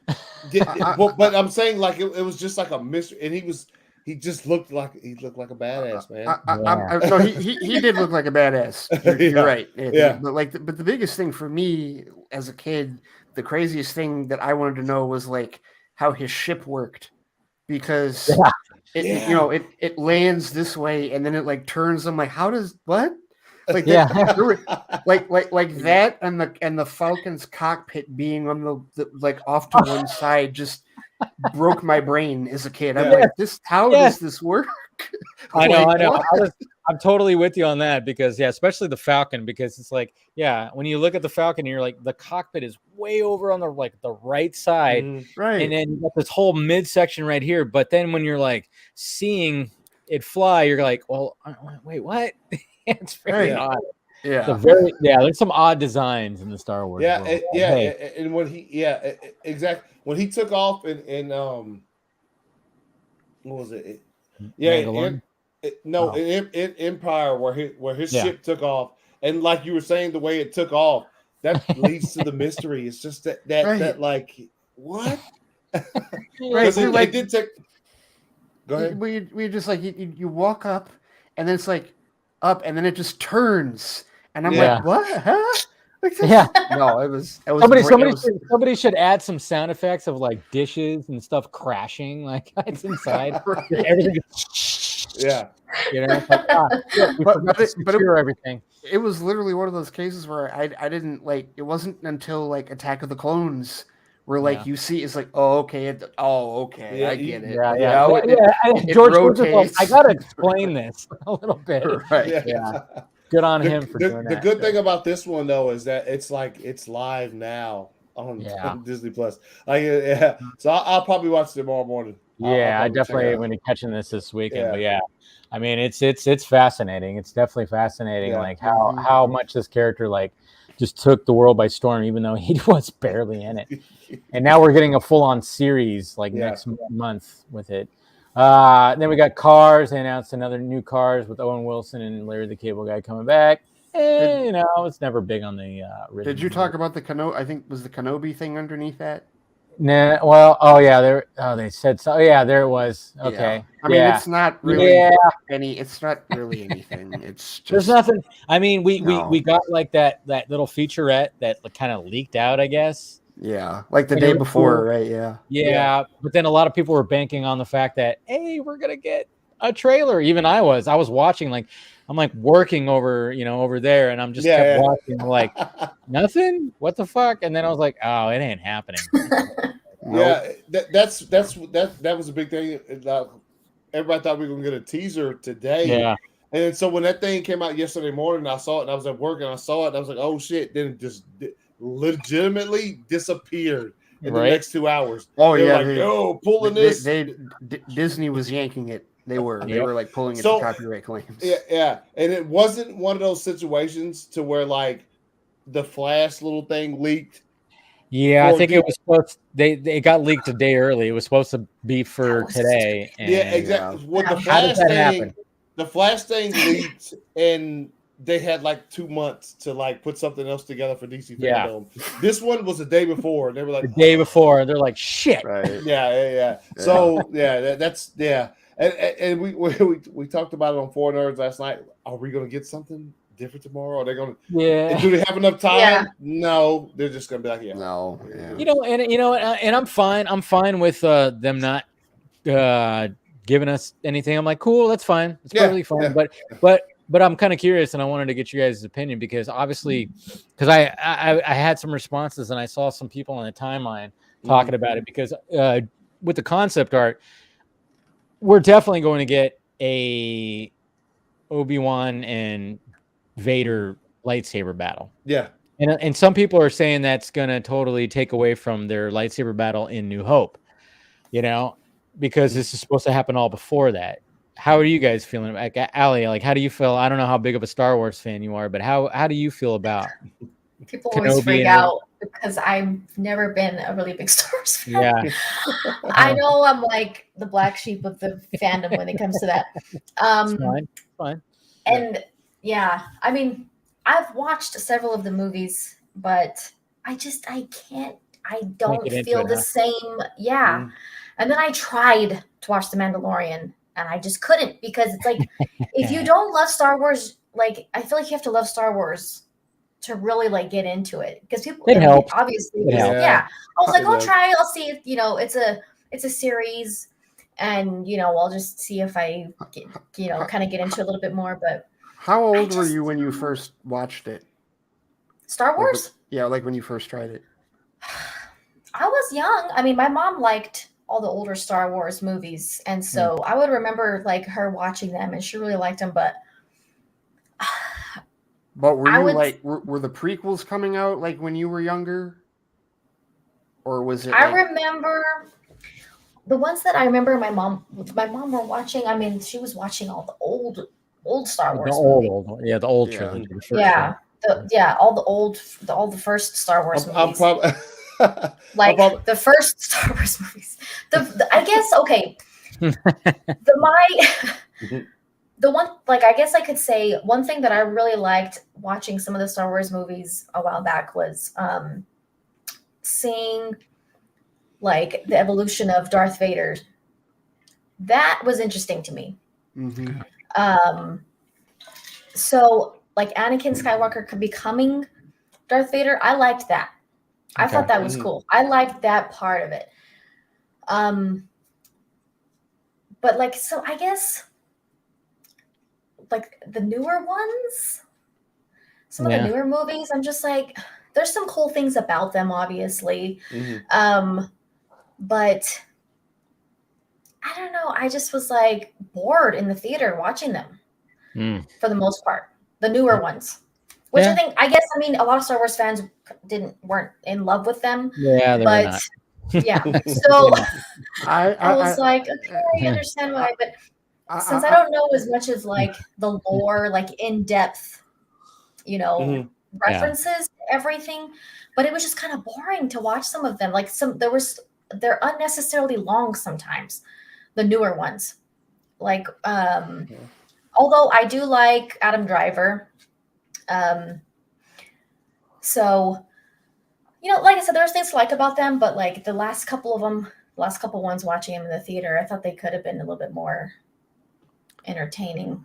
I don't know, the stories, it's kind of just like, I don't know, I just could never really get into them the way that a lot of people are. I get it. I'm like that with like the Harry Potters and the Lord of the Rings. Yeah, I never got into Harry Potter either. I'm people hate me because I'm like that with Lord of the Rings, and it's not that I don't like it's not that I don't like the movies, it's just I do not like some I have mutuals that are like it is the trilogy. Oh my goodness, it is the greatest. And I'm that weird person that is like, and I'm that weird I don't person get it either. Like I dug the Hobbit movies more than I dug the original Fellowship trilogy, and they look at me like, wow, you just totally like as though I just blasphemed in front of their face. Like what? What? People get so upset.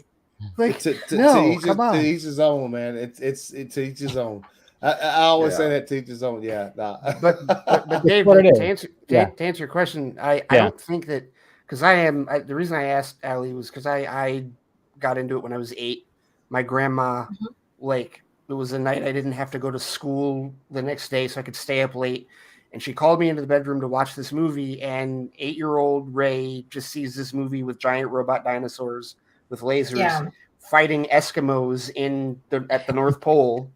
And the leader of the robot dinosaurs is this big dude that sounds a lot like the dad from Coming to America, because I had seen Coming to America at that age, and like I was just totally like I was hooked at that point. So it hit me at a very early age, right? But like, but honestly, I don't think that if Kenobi and Vader face off, I don't think it retcons anything technically, because when they like there's been a passage of time in A New Hope where he's like, I sense something, a presence I've not felt since, but we don't know how long.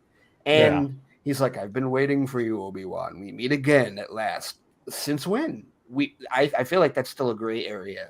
As far as canon goes. Yeah, I was feeling the same way too. And I was like, when I saw people, I was like, yeah, but I mean, at the same time, it's like, how much time has passed? I mean, obviously, when we see Obi-Wan there, he's an old man.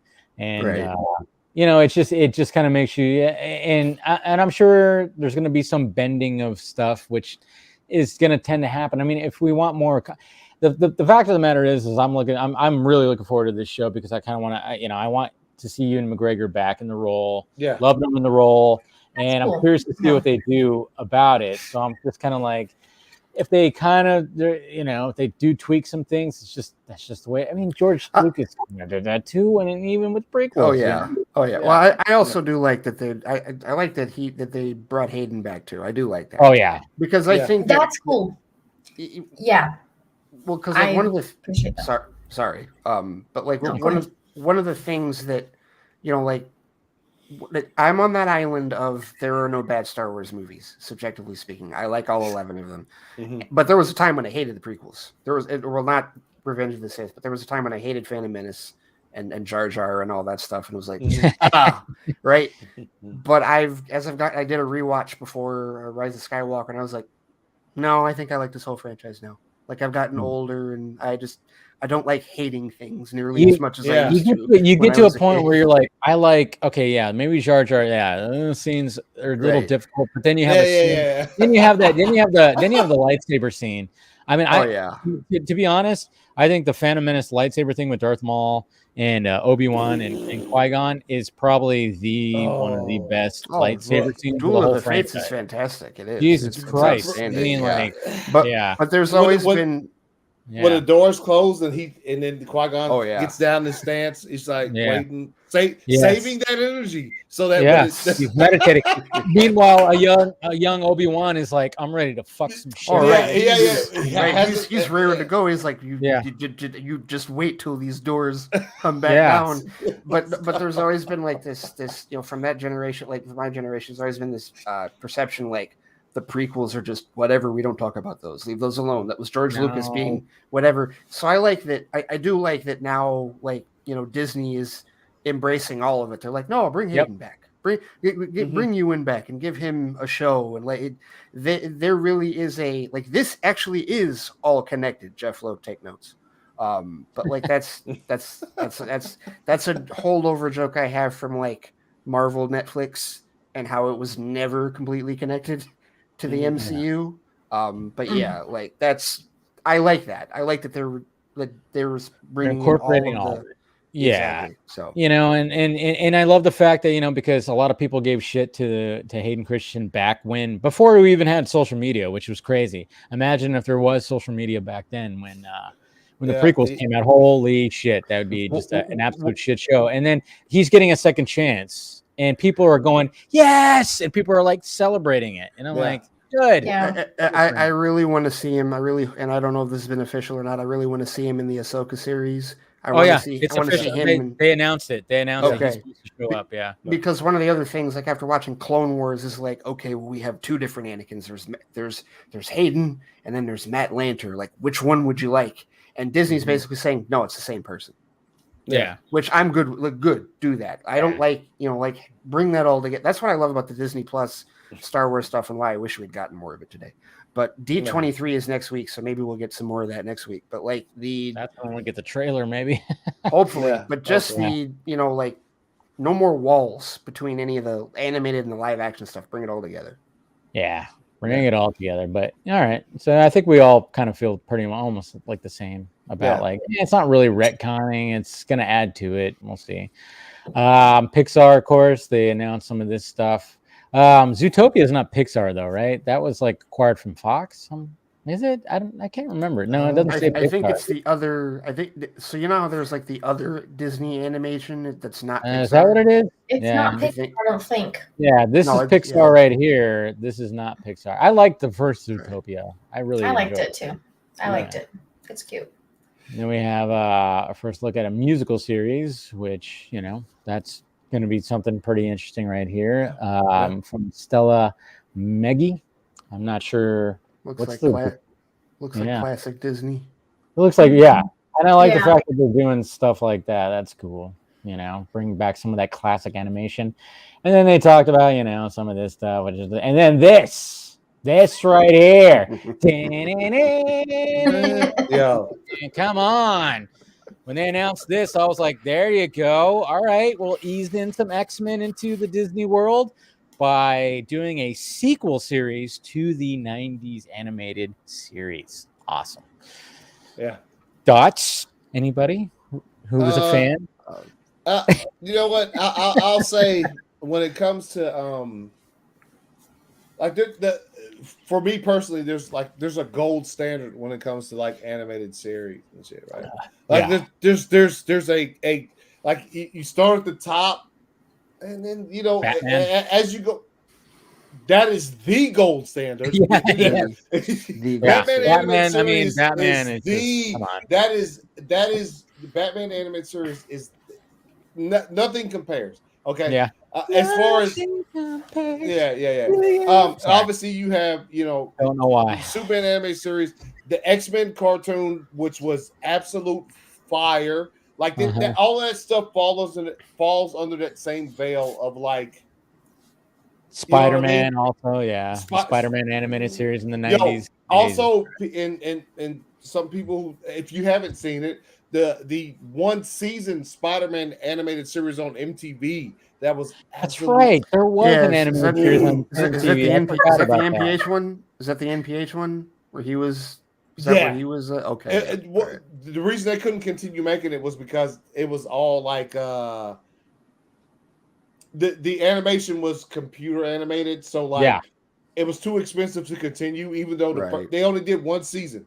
It's fire. So yeah, you fall under, and so with this X-Men stuff, this is, I mean, I don't know where they're going with this. They just put that out there. But the X-Men series, but people are gonna watch it. Oh, exactly. So they're like, people don't need to know. They're just like, Well, I mean, I think what's brilliant about this is, I mean, this is the first time you're seeing an X-Men logo with this logo on top of it, which is Marvel Studios. Yeah. And I think it's like right now when it comes to the movies or the cinematic universe, it's like how do they bring them in there? And I think that's what I'm waiting for. Yeah. we're all waiting, like, how do the mutants get involved into this world? And I think with the multiverse, that's what's gonna do it. But it's like, all right, well, let's just ease it in. Let's bring back the 90s animated series that everybody seemed to love, and we'll just continue it. And I'm like, this is what I wanted when DC Universe, the app before it got switched over to HBO Max. I was like, why don't they have like a revamp of Batman the animated series? I was like, that would seem like it would be perfect. And now eventually we're gonna get something in the vein of that, which something it's going to be in the same style, probably even more of what Bruce Timm and all those guys wanted, which is it's going to be darker. It's going to be darker. Say it again, Ray. Say it again. It's going to be darker. Because they don't care about that when it comes to animated stuff. Only live action. They're like, no, we can't do that live action. Animated, they're like, go rated R. We don't care. Yeah, I know you. I know you've seen it, Allie. Like the Superman discussions. So much destruction of Metropolis in live action. It's like watch one episode. Watch him fight Darkseid one time. In Metropolis in the animated series, and see how many buildings come down. And how much. What's gonna happen? I mean, our Marvel ones or Marvel movies. It's like, well, obviously. Were they just supposed to fight in outer space? Like they, it was always funny. Doomsday to outer space, and people are like, "Oh, it's so lazy writing." I'm like, "Oh my god!" It was always funny because when you watch the Avengers, it's like, they kind of showed the people, but man, did Man of Steel really show? They were like, "Hey, we have these characters that are going to be involved with this," which was Perry and all them, the people of the Daily Planet. Anyway, I mean, we literally saw where like one of them was almost going to die. And there's like this heartfelt moment, and it's like, that wasn't good enough. All right, shit. Right. All right. Sorry, but no, he tried for you. I know it's ridiculous. It's so ridiculous. But I haven't and he's right. Batman the Animated Series is the gold standard. So when I was a kid, instead of watching, like kids watch that and X-Men. No, I just watch Batman. I never watched this one as a kid. So this will make me. I'll revisit. Like definitely. Check out the old school ones in preparation for what they're going to do with this. So it's going to be interesting, but we have to wait. I know all these animated series, even the Batman one is coming out in 2023. I'm like, what the fuck? Why is it taking so long? Well, see, and I'm even, and now this, like, with this coming out in 2023, it's like, okay, how much longer are we waiting for the live action? I know. I need to know some things, man. Like, how are you going to do this? Where's Wanda and Pietro's daddy at? Come on now. Okay, well, that's what I was about to bring up. Hopefully when they do bring them in somehow into live action, because it definitely was not that in WandaVision. No. Yeah. Like, why would you do that? Don't get me started. That's not it. Like, this is not how you really. I was so angry. I was like, I'm done with this episode. I'm done with the show. It was such a bait and switch. It was one of the worst bait and switches. Oh, man. They left that cliffhanger and then, I knew they were going to do something stupid. Like, I'm like, no, there's no way they're going to bring him in and it's going to be like all epic and really cool. And they're going to have like this awesome slow-mo scene. No, I knew they were going to do something stupid. And then when he said, I was like, yeah. I guarantee like the people, I guarantee half of the people that don't like WandaVision, that's the reason. That's literally the only reason. Oh, yeah. And I get it. I totally get it. Dude, everybody was on board with WandaVision. And when that cliffhanger happened, people were like, oh my God, they're doing it. They're bringing the mutants. Look at that. And then when it just got turned into, my name's Ralph Boner, it's like, it was even worse because it wasn't just like for me, who's like I'm also on the island of there's only two bad, subjectively speaking, there's only two bad Fox X-Men movies. Last Stand and Origins of Wolverine. I like all the others, including Apocalypse, and I know so many people hate Apocalypse. Yeah, I'm not a fan. I dug that. I also like Dark Phoenix, but like Dark Phoenix is better. I'll agree with that. Yes, Dark Phoenix better than Apocalypse. Yeah. Yes, but like the using Evan Peters and like so you didn't just tease Quicksilver. You found the actor and yes, you dangled him. Right, you tease the idea of some of the Fox because who wouldn't want to see Michael Fassbender come back? Fuck, right? Oh, dude, come on! Like seriously, like I would love to see him just wreck some shit in the MCU. That would be amazing. Like, please bend all of Stark's armors into oblivion. Please, I would love to see that. Right, something to that effect. But like, so they went even further. They were like, we're really gonna dig this knife in even further. Like, we're not just going to bring it's not just going to be Quicksilver. It's going to be one of the Quicksilver actor that's still alive from the other franchise that we totally just bought. Oops. Yeah. No, not yet. Sorry. Yeah. Sorry that, Okay. That's what's took me out. And you are correct that most people who watch these type of shows as like we do, I think that is probably fucking 90% of the bad taste that's left in the mouth is the fact that they did that at the end of that scene. You know what I mean? We're not gonna let that go. Yeah. Just ask Garza. Garza even said like he's all that did it for me. He was like, I was done. I was done. I was like, first of all, the finale was kind of boring to the first place to me. And then they did that, and I was like, this is. Oh my God! I can hear Garza cursing about it now. Oh yeah, it's crazy because I didn't like the start of the season. Towards the middle, I was like, "Oh, yes, interesting." Same. Yep. Very, very interesting things you guys are doing with this. And then all of a sudden, I was like, not. It was very up and down. It was very up and down. Yeah, no, I was like, it was bad. Yeah. But hey, long as her, that'll be interesting. That'll be cool. And then we have Moon Knight. That shit looks pretty cool.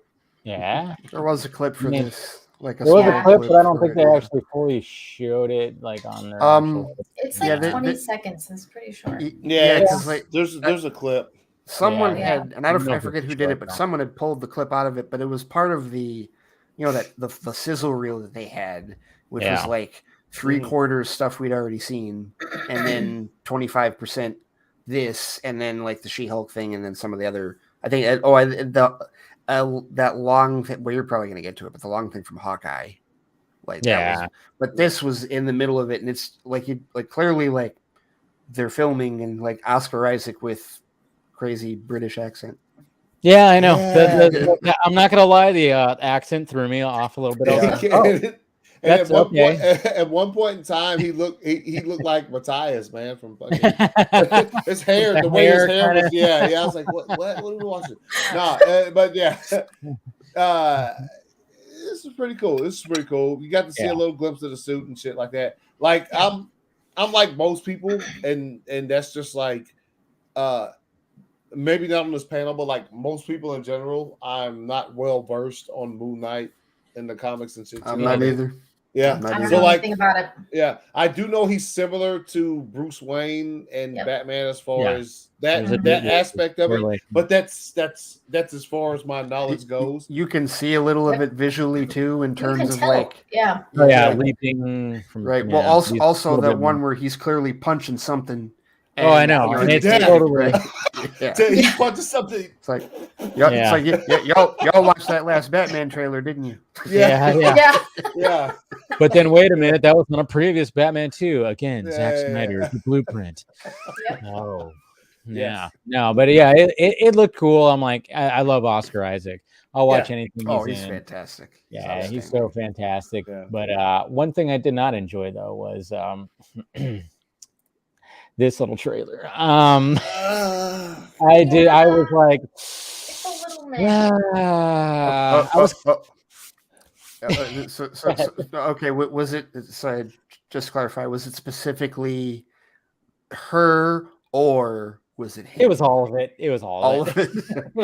The only, I would say for me when I saw it, obviously they didn't do like a full suit reveal, but like the camera just pans up. Seeing her in like a in the suit, that's the only thing I liked about the entire thing. Like they pan up on her and she has on like the traditional She-Hulk suit. Yeah, and I was like, oh, that's cool. And but seeing him get out of here. Dude, there is a whole. I mean, the swell of hatred for that version of the Hulk is. I gotta find those images right there because I know where. Yeah. So we got her, of course. That's what you're talking about, which is cool. That one. She'll be in a dress. This right here, I get what they were trying to do. They were trying to emulate the old show. That's exactly the TV show. That's exactly what it is. What is the? Why? They don't care about him. They don't care how bad he always looks. So many people. Man. Dave, go back. Go back. Go back. You want to see some butt cheeks? Oh, no. I've seen go back again. Okay. Okay. the show. So when that happened, she was like, "Don't make me angry." It's like her hands was really stiff on her side. You don't want to see me when I. Yeah. Like me what? Yeah. Well, yeah. When you first watch it, you go. I even went, "What the fuck was that?" And then I went, and then when some people were like, "Oh, that was kind of like their old promos they did with it," and I was like, "Oh, okay, they were trying to emulate that." I'm like, it's clearly a throwback to yeah. But it just, I still when I saw it, I was like, even that screen grab, like it looks weird. Yeah. Oh, but that's on purpose. I guarantee that. I guarantee they're doing that on purpose. I guarantee they wanted to give it that look, but I don't know. I just Hulk has gotten worse over the years in the MCU, and they don't like. Why do they just crap on him? I think honestly, Allie, I think at this point they're just like flipping off Universal because they've never played nice. Because they can't. Yeah, they don't give them the rights, but. And so Feige and the rest of them are just like, you know what? Fine, we're going to do whatever the hell we want to this character. And we're going to give him glasses and we're going to make him basically look like Mark Ruffalo, whatever. It's I know so many people just despise what has happened to him since Endgame. I couldn't stand him in Infinity War. Yeah, Infinity War. That was the weakest point. Infinity War is fantastic, but I did not like what they did with Banner. I always was like, I hate the whole Hulk. Like the fact that he couldn't get his Hulk boner up. Have you guys seen the deleted unfinished scene of that? No, thank you. No. The one that they re-released in theaters. No. It's you said about at the end. There's a point. You know how like when they're in Wakanda and it's like he's in the Hulkbuster armor. There's a point. There was originally a scene shot where he is like having an internal conversation with Hulk, and he actually gets Hulk to come out. So that and he breaks out of the Hulk. Yeah. Right. Yeah. So that scene that was in the original trailer where Hulk is in Wakanda was supposed to happen, and they scrapped that. They changed for whatever reason. Yeah, he was supposed to bust. I mean, there was literally like Funko Pops and figurines that were going to be based on Hulk, but like it literally sold itself because it's the Hulk Buster armor, but Hulk was going to be busting out of the armor. right. It's like, why did you pass up on that fucking marketing? And what the hell were you thinking? I didn't understand that. I mean, even watching it again today when I put it on, I'm like, yeah, that's the part I just do not like. This movie, Infinity War is top tier MCU, but what they did and that opening battle between Hulk and Thanos was full on awesome, like fantastic. No, yes. And then after that, he's gone. Yeah. It's like, and so then in Endgame, Endgame's the one where I didn't like him at all. Yeah, that's where he's Professor. No. Yes, when he's Professor, I didn't like that. I thought that they were gonna give him like a redemption thing because in Infinity War he wouldn't come out. Yeah. And then they just left bobblehead freaking Bruce Banner in the. I hate that every time I see it. It makes me mad. Then they kind of just like, hey, guess what? It's 5 years later, and I found a way to have where me and Hulk can live together. But and then it's he's like, annoying, like, and he's like, can we see that? I don't like it. I want to see that. Can we have a whole movie where he's trying to figure that out? That'd be kind of cool. But then it was just like, hey, I'm this now, and it was like, it's I was made for this. Oh my God. I would respect it more if we actually saw the process of him trying to find that balance between him and Hulk. Agreed. Then I'd be okay. But then it was just like, hey, we're at a diner and this is me now, guys. And it's just like, hey, it's so out of place. Cool. And then I'm a dab. And then he's also like, yes. Yeah. And then he's also like obnoxious. Like his personality is weird. Yeah. He's like taking selfies and he's all like too cool for school. And then he's like, it's like I was made for this. Oh my God. I hate that line. I hate when he says that. I don't know. I just don't like what they did with him at all. And then his CGI progressively gets worse.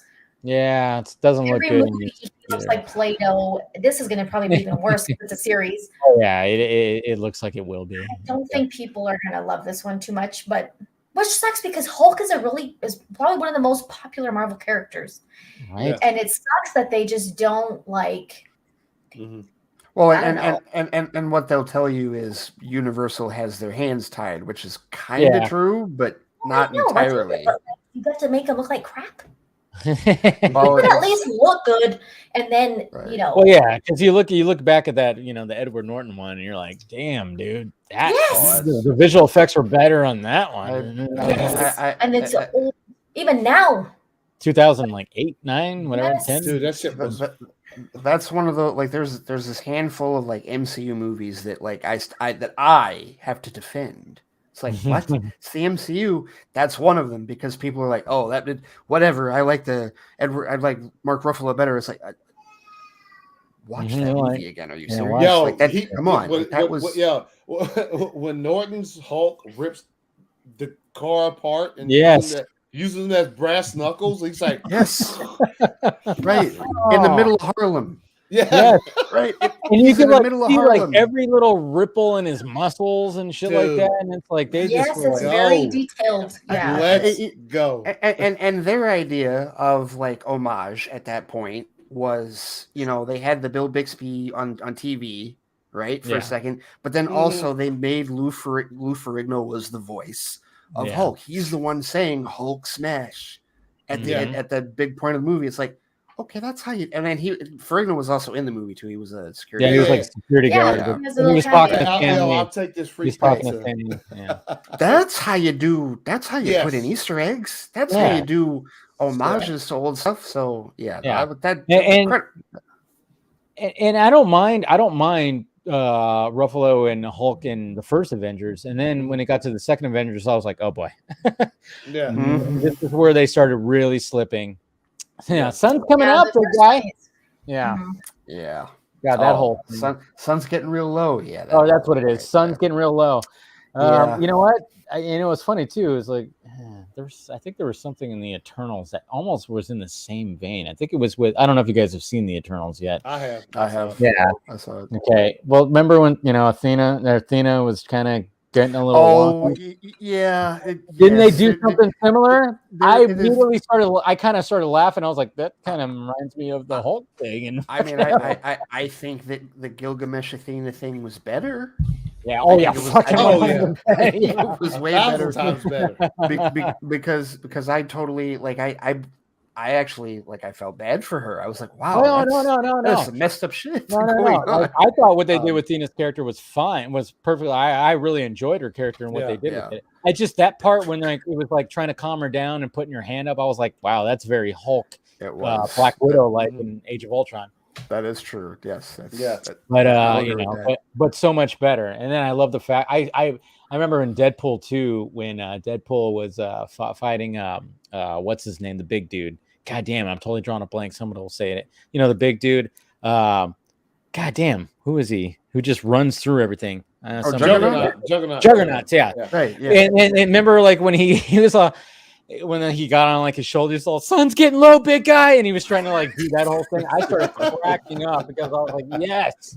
Yeah. I was like, I just love the fact. I mean, people are focusing on the bad joke, they're making jokes about it. They made jokes about everything. The Martha joke at the beginning, and then you're so dark. You sure you're not from the DC universe? I thought it was funny. It was funny. It was funny. Yeah. That joke really oh man, cracked me up when he said sun's getting real low, big guy, and it was just I was just like, yes. Yeah. I still love the cameo of, and I think this is because I think they were shooting Dark Phoenix or Apocalypse, but the cameo where all of the X-Men are on the other side of the door and they just slowly shut the door. Yeah. And some people just go that doesn't make sense because that was bad. I'm like, it's Deadpool. It's Deadpool. Yeah. Shut up. Yeah. And nothing is going to make sense. It's a parody. He's a parody character. That shut up. He knows he's a comic book. Yeah. He knows what he. Yeah. It's just different. That scene is actually incredible. You know what I mean? Really, just the fact that they got those actors to come in and do that. Period. Yeah, they did that, and then it just fits. It fits. Oh, dude, that like I said, they just slowly close the door. Pour one out for that Fox X-Men universe, man. Seriously, oh, I know. Right? I love that stuff. Really yeah. We'll see what happens. So then they, we have Miss Marvel, which they didn't show anything. They just kind of were like, "Hey, it's coming out." There was a little. It was in that 14-minute sizzle reel again. It wasn't a lot. It wasn't a lot, and we didn't see the you still don't see the full-on costume in it. But yeah, they had some. It was about as much as they had for Moon Knight. Yeah. Okay, and then What If Season 2? We knew that was coming. Yeah. And then we got Echo, which I guess we're gonna get introduced to this character in Hawkeye first, and then get in their very own. I'm not too familiar with the character, so I don't really have anything to say about it. Yeah, no idea. But I know a lot of people are like, "Oh, that's cool," and I'm like, "All right, cool. Echo looks like a cool logo." And then we have the logo, yeah. Then we have Spider-Man freshman year. I mean, this is Marvel Studios going, okay, what else can we do just to show that we have something with this character? I mean, we share the movie rights with Sony, but can we do something else? And now it's all right, well, just let's have another series. This is animated. Animated. It's animated, yeah. Mm-hmm. Cool logo. No, it's fine. This is them trying to match Sony's Spider-Man. I was just about to say that. This is their attempt to do so, considering that the last one that Sony put out was, dude, that's one of the best Spider-Man. Anything ever. Okay, I will die on that hill. I know a lot of people are like, doesn't count. It's not live action. I'm like, fuck you. I will not argue with a single person that calls it the best Spider-Man movie ever made. I will not argue. I think it's my number one. Into the Spider-Verse is. My lack for having words to speak for this speaks for that. You know what I mean? It's absolutely incredible. So this is yes. This is their answer to try to especially since we know the sequel to Into the Spider-Verse is also coming. So it is. Yeah. So this is basically okay, well, fine. We'll do our own. That's totally what this is. And you are so right. It's totally what this is. Yeah. I totally underestimated how good Into the Spider-Verse would be. Oh, gee. And when it came out and people started calling it the best Spider-Man movie ever made, I was like, okay. Mm-hmm. I hadn't watched it yet, and I was like, geez, that's a little like that's a stretch, like wow. And then I watched it and I was like, wow, totally. I knew it would be good, but I was like, wow, Dude, that's that is so good. It blows your mind. Yeah, I've watched it more than I've seen it a few times. Yeah. Yes, I've seen it several times. That's a comfort movie. Yeah. It's so good. But I'm with you. I'm with you on that, Allie. It was totally one of those cases where like it was getting so overhyped. It was getting so hyped up. Yeah. People were like, there's no way it's better than Raimi's Spider-Man 2. No way. And so like it took me like a year. Like that's one of the ones that Scott gave me a copy for, right? And so a year later, I finally watched it, and I was just like, "Son of a bitch!" I watched it when it was on Netflix. Yeah, when it got to it was on Netflix, right? Yeah, it was on Netflix. Yeah. When I didn't see it till it got to Netflix, and then too bad you didn't see it. I didn't. I know. I was like, it's animated. I don't know if I'm gonna go like watch it. Right? Yeah. I didn't take it that seriously, and then people were just like loving it, and I was like, yeah, I'll watch it. I'm sure it's gonna be good. But wow, I saw it on the big screen. So good. And I was like, because there's a thing for me, when it comes to Spider-Man, like, top 3 fucking superheroes of all time for me. But for Spider-Man, when it's not, Sam Raimi's directing, he's doing some Spider-Man movies and shit, like the original Tobey movies, I was like, okay, that sounds fire. Live action Spider-Man, hadn't seen that since you saw like some shit in the 70s where like the spider crawled over his suit, or, you know what I mean, like some old shit. And it's a rope instead of webbing. Yeah. So, big time Matrix fan, right? So like when the Matrix Reloaded, the second one came out on this is the first one. One of the Matrix movies came out, and one of the trailers, one of the little teasers at the beginning was Spider-Man, right? I think it was for the second one. I think it was related. Because those came out in 2002, 2003. So. Yeah. Yes. So when it started, so the trailer, the little teaser starts, he drops down. Yeah. I was like, okay, I'm done. Already, dude, he's literally dropped down comic book so accurately that I couldn't even fucking. I was just like, dude.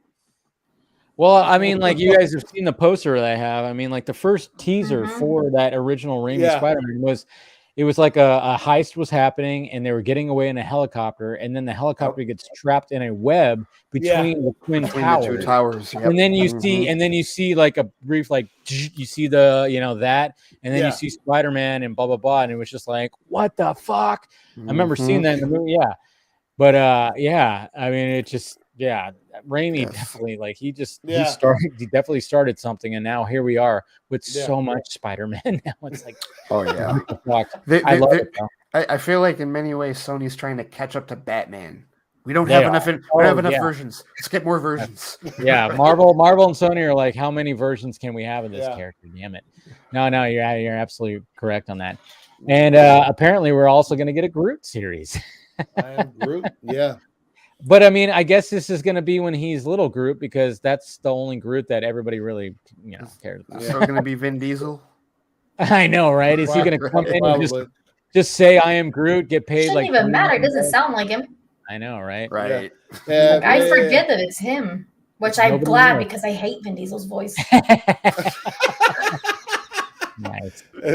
No, but his voice, it's all his throat. His steroid voice. This is steroid voice. That's what it sounds like to me. Yeah. I get weird. It's like a smoking steroid voice. Yeah. I don't like it. Yeah.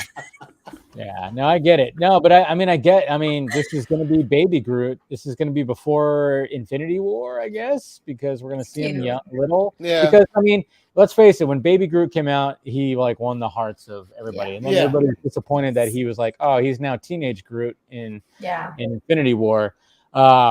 So it's like I totally get this, like why they're like, yeah, let's start it off with this little cute guy right here because everybody seemed to love him, and it's like, yeah, I'm not sure where it's going, but apparently I know James Gunn. Somebody asked like, what are you a part of this? He's all, yeah, I'm an executive producer. I'm like, okay, so you're gonna be making Guardians of the Galaxy and maybe have a couple of phone calls about this, and that's about it. Not gonna be hands on or on the set. So kids movie probably. Yeah, it's going to be mainly directed That's towards. what I was thinking. Yeah. And then we got Ironheart, which is going to be interesting. I mean, I'm not too familiar with the character. I mean, I know like she takes the reins of Iron Man. So I actually like. I remember when they announced that the comic was coming out. I actually am interested in reading the comic. I'm curious about the character Riri Williams. I'm curious about the character. That's right, Riri Williams. Yeah. So I think that'll be it. Yeah, I think people will be interested in that one just because something to move on from Tony, please. Yeah. See, what I always thought was, what if they did something with the kid that was in Iron Man 3, which he did show up in Endgame at the funeral. I always thought like, maybe they should do like something where he takes up the reins, and I'm like, no, they're gonna go Ironheart. All right, that's fine. We'll see. I didn't even know that was him till people started saying. Yeah, I didn't either. Later on, after the movie came out, I was like, "Oh, that was a pretty cool thing to do." I didn't either until, like you said, it was pointed out, and I went back and looked. I was like, I would have never known. Yeah, it's been like 5 years. Oh yeah, shit. Right. It was a cool thing to do that. It was cool. Yeah, to bring him on. Yeah. And then Agatha's getting her series, which I'm like, all right, cool. I like Catherine. What's her name? Is it? No. It's no disrespect to Catherine Hahn. No, not to her. No, she's fantastic. I love her. I have a crush. Not to her. But like, do we need this? I don't think. Is this literally just because of Agatha all along? Is this literally? No. Yeah. The answer is no. No one needs this show. You know what? But hey, sorry. Catherine Hahn might nail it, and maybe it'll be better than I don't know. If it wasn't a big name actress, it would not be given any attention. I'm sorry. I think I was just disappointed because I thought there was going to be another bigger villain reveal in that show, and it was just her. Mephisto. We knew about this a long time ago. We started putting this together. Oh my god, no. I think. I mean, obviously, we're all going to watch because I give everything a chance. I'm gonna give everything a chance, so I'm gonna watch. You gotta give everything. That's fine. But still, as far as excitement level, no, it's a negative one. I do wonder though, maybe they will talk about one of the things I wondered was like, what the heck was she doing there? Yeah. Oh, yeah. Why was she in this town? They probably will, which will be good. Yeah. So at least that might answer some questions because I was like, why would she be here? And kind of, I guess what happened to her after? That's the other. That's the other part is like she's still trapped there. So it's like, how is what's gonna where's it gonna evolve? Put her, So I kind of wonder what she was doing there. She obviously had to know that Wanda was there. Why else would she be in this random town? So that was one thing I did wonder about, like how she ended up there and why. But other than that, I was like, okay. We'll find out, I guess. Yeah. So maybe they'll talk about that. Marvel Zombies. I mean, we got a touch of this with What If, which I'm like, all right, cool. I'm okay with that original animated series. That's gonna be something cool. A lot of people are going, hey, Secret Invasion. So we also got. I got to look up that. Oh yeah, the really brief. Yeah, the picture. I think IGN shared it. Yeah, there you go. Yeah. So I mean, he looks badass, but I tweeted it out and I went, but I always remember that eye and that scratch is from a stupid fucking cat. One of the worst things they did. I was so mad, dude. God, as if that movie couldn't have got any worse. It's so disheartening for me because like Winter Soldier is still like I still consider it like the pinnacle of Yes. the MCU, and you know, last time I trusted someone, I lost an eye. Yes. So we're like, all right, so there's somebody close to him, a person. Now it's a fucking alien cat that he barely knew. It's stupid. Yeah. It's so dumb. And it's just a scratch. I hate that's. You know what? Okay, how like because I didn't feel like I that to me that's worse than the bait and switch from WandaVision because like for that because we've had all this build up and we love Sam Jackson as his character and you're like how did he get his eye fucked up? And it's not like Captain Marvel is like an awful movie. It's not the best, but like I was still okay with it. And then that happens, and I'm like, fuck this movie. in my head, I was just like, I can't. And then when the first scratch happened, I was like, oh my god, I know where this is going. Because it happened obviously has more than one scratch. After the first one, I was like, oh my god, there's no way this is what they're gonna do. For his, sure enough, they just kept happening, and I was like, first of all, Brie Larson sucks. Second of all, they're doing this to his character. This is how he loses his eye. The stupid cat. Oh my god! Don't do this to me. Yeah, it was so frustrating. You're not a Brie Larson fan? Nope. Her personality sucks, and she has no personality in that movie whatsoever. I was like, okay, most of the problems I have with that movie is like she's boring. Like I don't get anything from her in that movie. I just don't. I'm sorry. I don't care how much money it made. Yeah. And the Kree, oh my god. It was dull. Her performance was kind of dull. I also really, really, really, really hate the fact that, you know, we had like there was the post-credit scene in Infinity War, and then we have that movie, and it was all a build-up for a grand total of 5 fucking minutes in Endgame. Yeah. What? That's it? I don't get an extended conversation. Like she's just here, and that's whatever, and she's in the background, not doing shit for the majority of the 3 hours that we're sitting there watching the movie. It's like, okay. And then like throwing it back to this, like the post-credit scene for Far From Home just brought me back to the cat shit. I was just like, fuck that. Yeah. Wasn't happy. And then it's like, is he a Skrull or is he, you know? Right. I didn't the aliens. Yeah. Oh my, the villains or who she thought was the bad aliens. Oh my, I didn't like that they were so like, to me, I felt like they were humans in costumes, which, okay, for the movie, I know they are. But in the movie, that's how I felt. Like, I didn't feel like they were actually alien characters. They were too, like, I don't know how to explain it. They're, like, drinking soda. Like, I don't know. I thought it was weird. It's Allie, what it is like there's Trekkies we have to deal with this because, like, just about every alien in Star Trek is humanoid. Yeah. Right? It's I didn't like it. They've all got heads and eyes, and they've all got arms and legs. It's like, I mean, there's some weird ones. Don't get me wrong. Well, that's fine. Yeah. But no, like what you're saying, they have like human tendencies. Like they drink, they eat food, they drink, they have a family structure, they have all this other different. Yeah. It's like, I don't know. It was kind of weird to me. Yeah. Well, and it was also kind of like anybody that dug Rogue One. It's like, well, that's just Krennic in a fucking green mask from Rogue One. Totally, because that's what it was. Yeah, I just like. So. Yeah, I mean, okay, like I guess you could say, okay, well, like there's other alien characters who look like Kryptonians are aliens, but they look like Earth humans. Yeah, right. But it's like when you see them on Krypton, you understand that it's a different race. It's an alien. It's a different kind of civilization. They have all. I don't know. It's different. Like when Zod and Farah come to Earth, you're like, okay, these people are from a different place. The way they act and talk, and you know, I don't get armor, the ships, everything. Yeah, I didn't. In Captain Marvel, it's kind of like they just felt too jokish to me. Like, I don't know. I didn't take them seriously.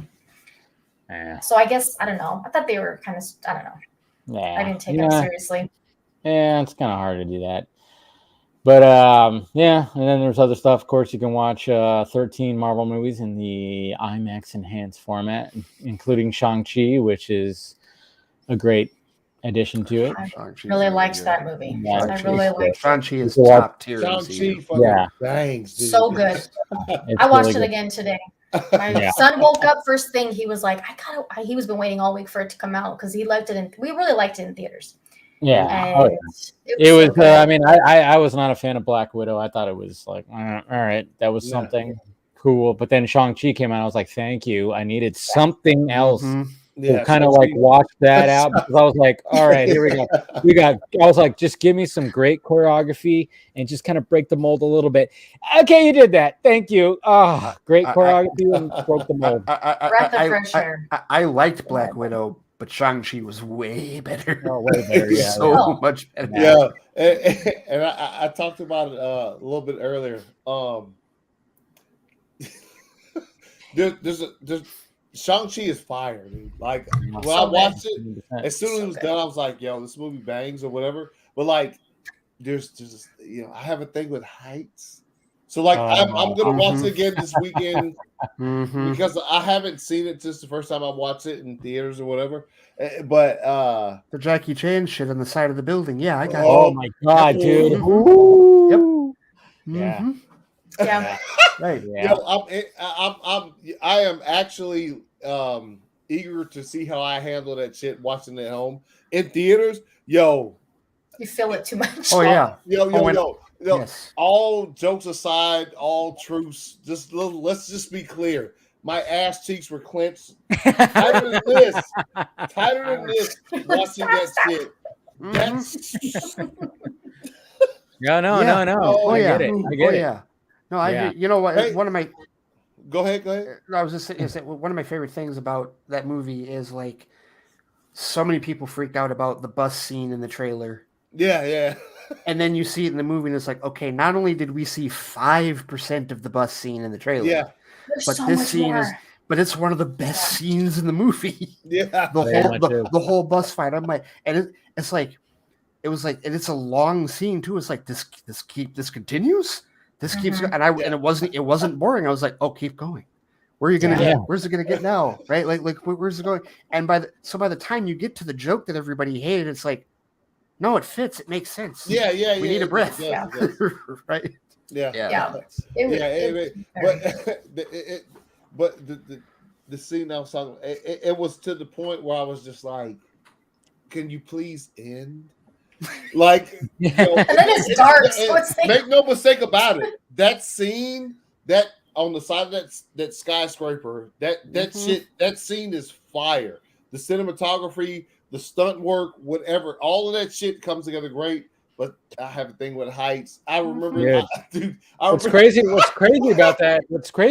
It was probably mainly CGI. I'm guessing. Yeah. It was good CGI, but going back to Jackie Chan, man, you watch some of those old Jackie Chan movies. He was doing that shit. Jesus Christ! He was. And then at the end of the movie, they'll show the outtakes. Yes, there was hurt. Oh, poor guy. God, I forgot which one. Maybe it was Who Am I? Well, where like he literally lands almost at the edge, and because like the shot was supposed to be that he lands and he almost falls off. Yeah. And then when it cuts, like Jackie Chan looks at the camera, he's like, like Jesus Christ! I'm like, good Lord, yo, because Jackie Chan was out there doing all those stunts. Well, and there was like so much of Shang-Chi that was like an homage to his work. That's why they went and got his stunt guys. They're like, no, we need to. Yeah, dude. We need to get this right.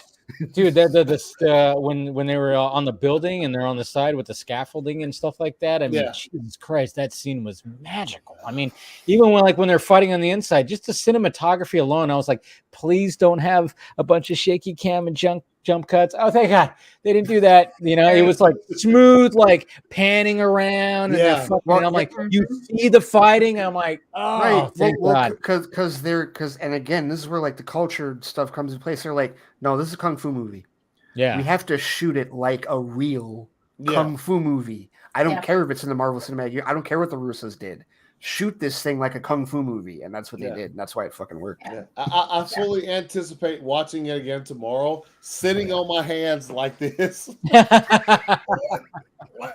Yo, yeah, that's one of the most incredible scenes I've ever seen in any movie, honestly, but particularly in a comic book film, like, but also terrified me to like no ends. That's what's good though. That's what's good. I mean, When they can really capture like heights like that. I mean, I remember even going back to watching Dark Knight in IMAX, and when he leaps off the building in Hong Kong, like you watch that in IMAX, I remember my stomach going. I was like, oh shit! And I can only imagine with the Batman when there's a scene where he's got the squirrel suit, and like you saw it in the trailer, where we're literally going to have a point of view of that. I'm just gonna imagine watching it on the biggest screen possible and seeing just like I could just we are gonna have some we're gonna have some height issues with that, but yes, it's gonna happen. He's gonna be too high. He's gonna be too high on these buildings, and he's gonna leap and he's gonna fly and he's gonna it's nope. That's gonna suck in the best way possible. Yeah, I know, right? Jeez, I know. I'm not big on. I mean, I'm okay with heights, but yeah, I get a little squeamish too, you know. But I've gone skydiving before, which I don't know how I did that. You never did that. You never did that, Anthony? What? No. I can't even do roller coasters. I'm like, really? I like roller coasters. I really do. I hate roller coasters. Oh my god. I can't. Our first family vacation to Chicago, back when it was Sears Tower, not Willis Tower. Family's like, okay, we want to go up to, go to the sky deck on 103rd floor. That was a 30 to 45 minute negotiation to get me to go with them in the elevator. I wouldn't do it. Wow, it's that bad, huh? Not doing it. And even when they finally got me to go, I mean, it was like all manner of anxiety. Because have you guys ever been to like Willis Tower, like in Chicago? I haven't been on that. No, I haven't been in Chicago. So you're getting so first you get in the elevator, right? And your ears do pop. Because that's how high you're up, right? The thing is like 1,500 square feet high. And like you get to the 103rd floor. The building, architecturally speaking, is designed to sway. It has to. Oh yeah, I've been on the Space Needle that does that. Yeah.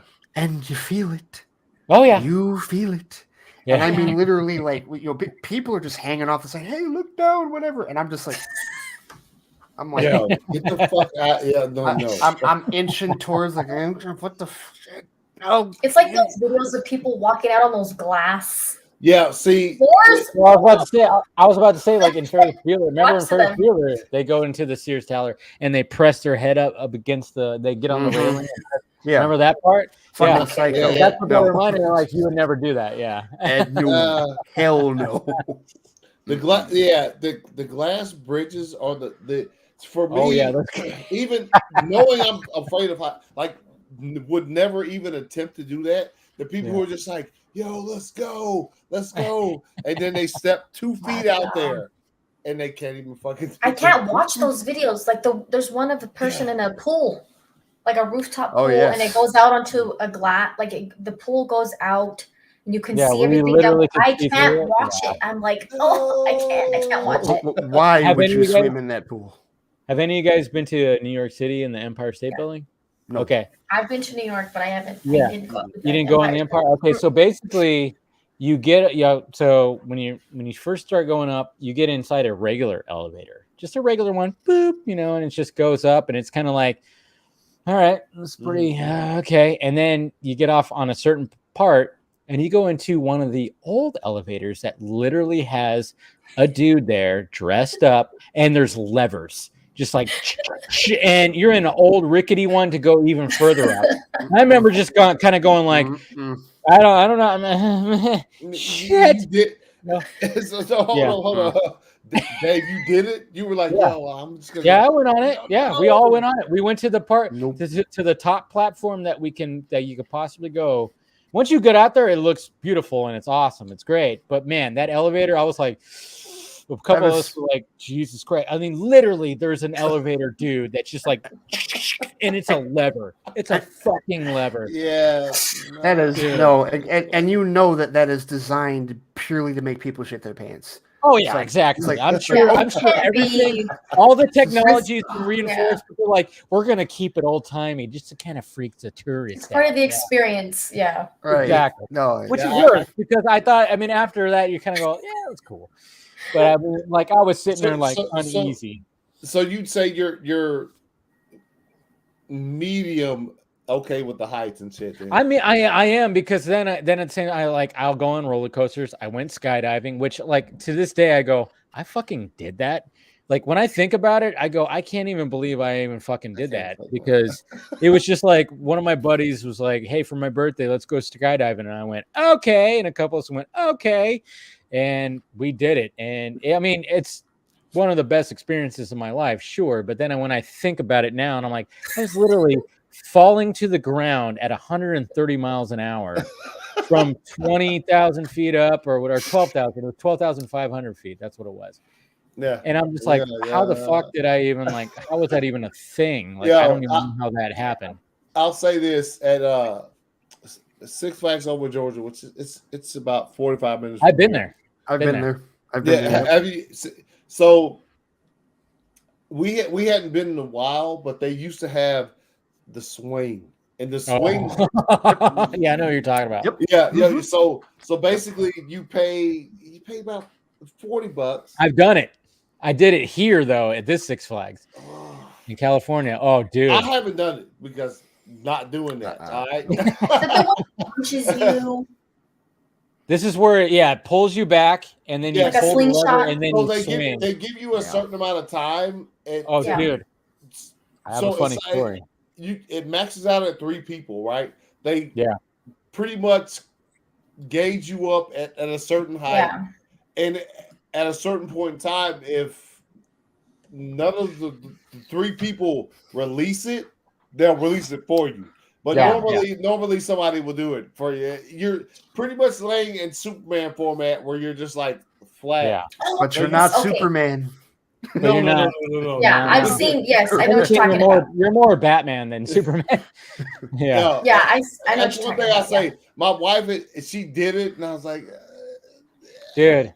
Okay. Sorry, you're on your own on this one. I am not touching that. I'll cheer you on as you swing. Yeah. They bring you up. There's 3 people, and you're strapped in like this thing or whatever, and they bring you all the way back. And it's I don't know how far you're just like this high. Yeah. Almost it's way up there. Ladder, like face down to the ground. Yeah. They give you a certain amount of time. If you don't pull the cord, then they'll do it themselves. But most of the time, they pull the cord. And you just swing. Yeah. And that shit comes down. And, like, when it gets to the highest point this way, you're overlooking the entire fucking city of Atlanta. Oh, yeah. Oh, yeah. Oh, no, dude, I did it. I did it over here at this Six Flags. Man. Dude. Okay, so when I did, it was funny because I went with like a group of friends. This was like back when I was like, I think we just graduated high school. So I was probably like 19 or something like that, 18, 19. Mm-hmm. And we were just like, we saw it and we were like, should we do it? Should we do it? And a couple of us were like, fuck it, let's just do it. So me and 2 other friends, like you said, it's a 3, you could have 3 maximum. Yeah.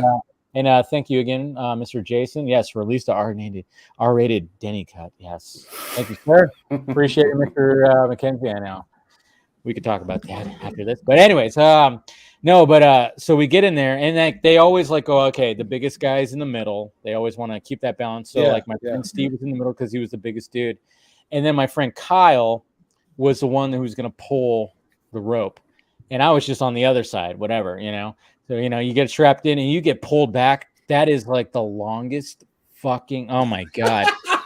Jesus Christ. When you're getting pulled up, you're like, when is it going to stop? We were all it, like, yeah. And the 3 of us were like, Jesus Christ. We're like, when is it going to fucking stop? And it finally does. And there's a speaker up there that's supposed to say a saying for when you're supposed to yank the cord, and it's supposed to be like alpha, alpha, alpha launch or something like that. But my buddy Kyle, on the first alpha, he just fucking pulls it.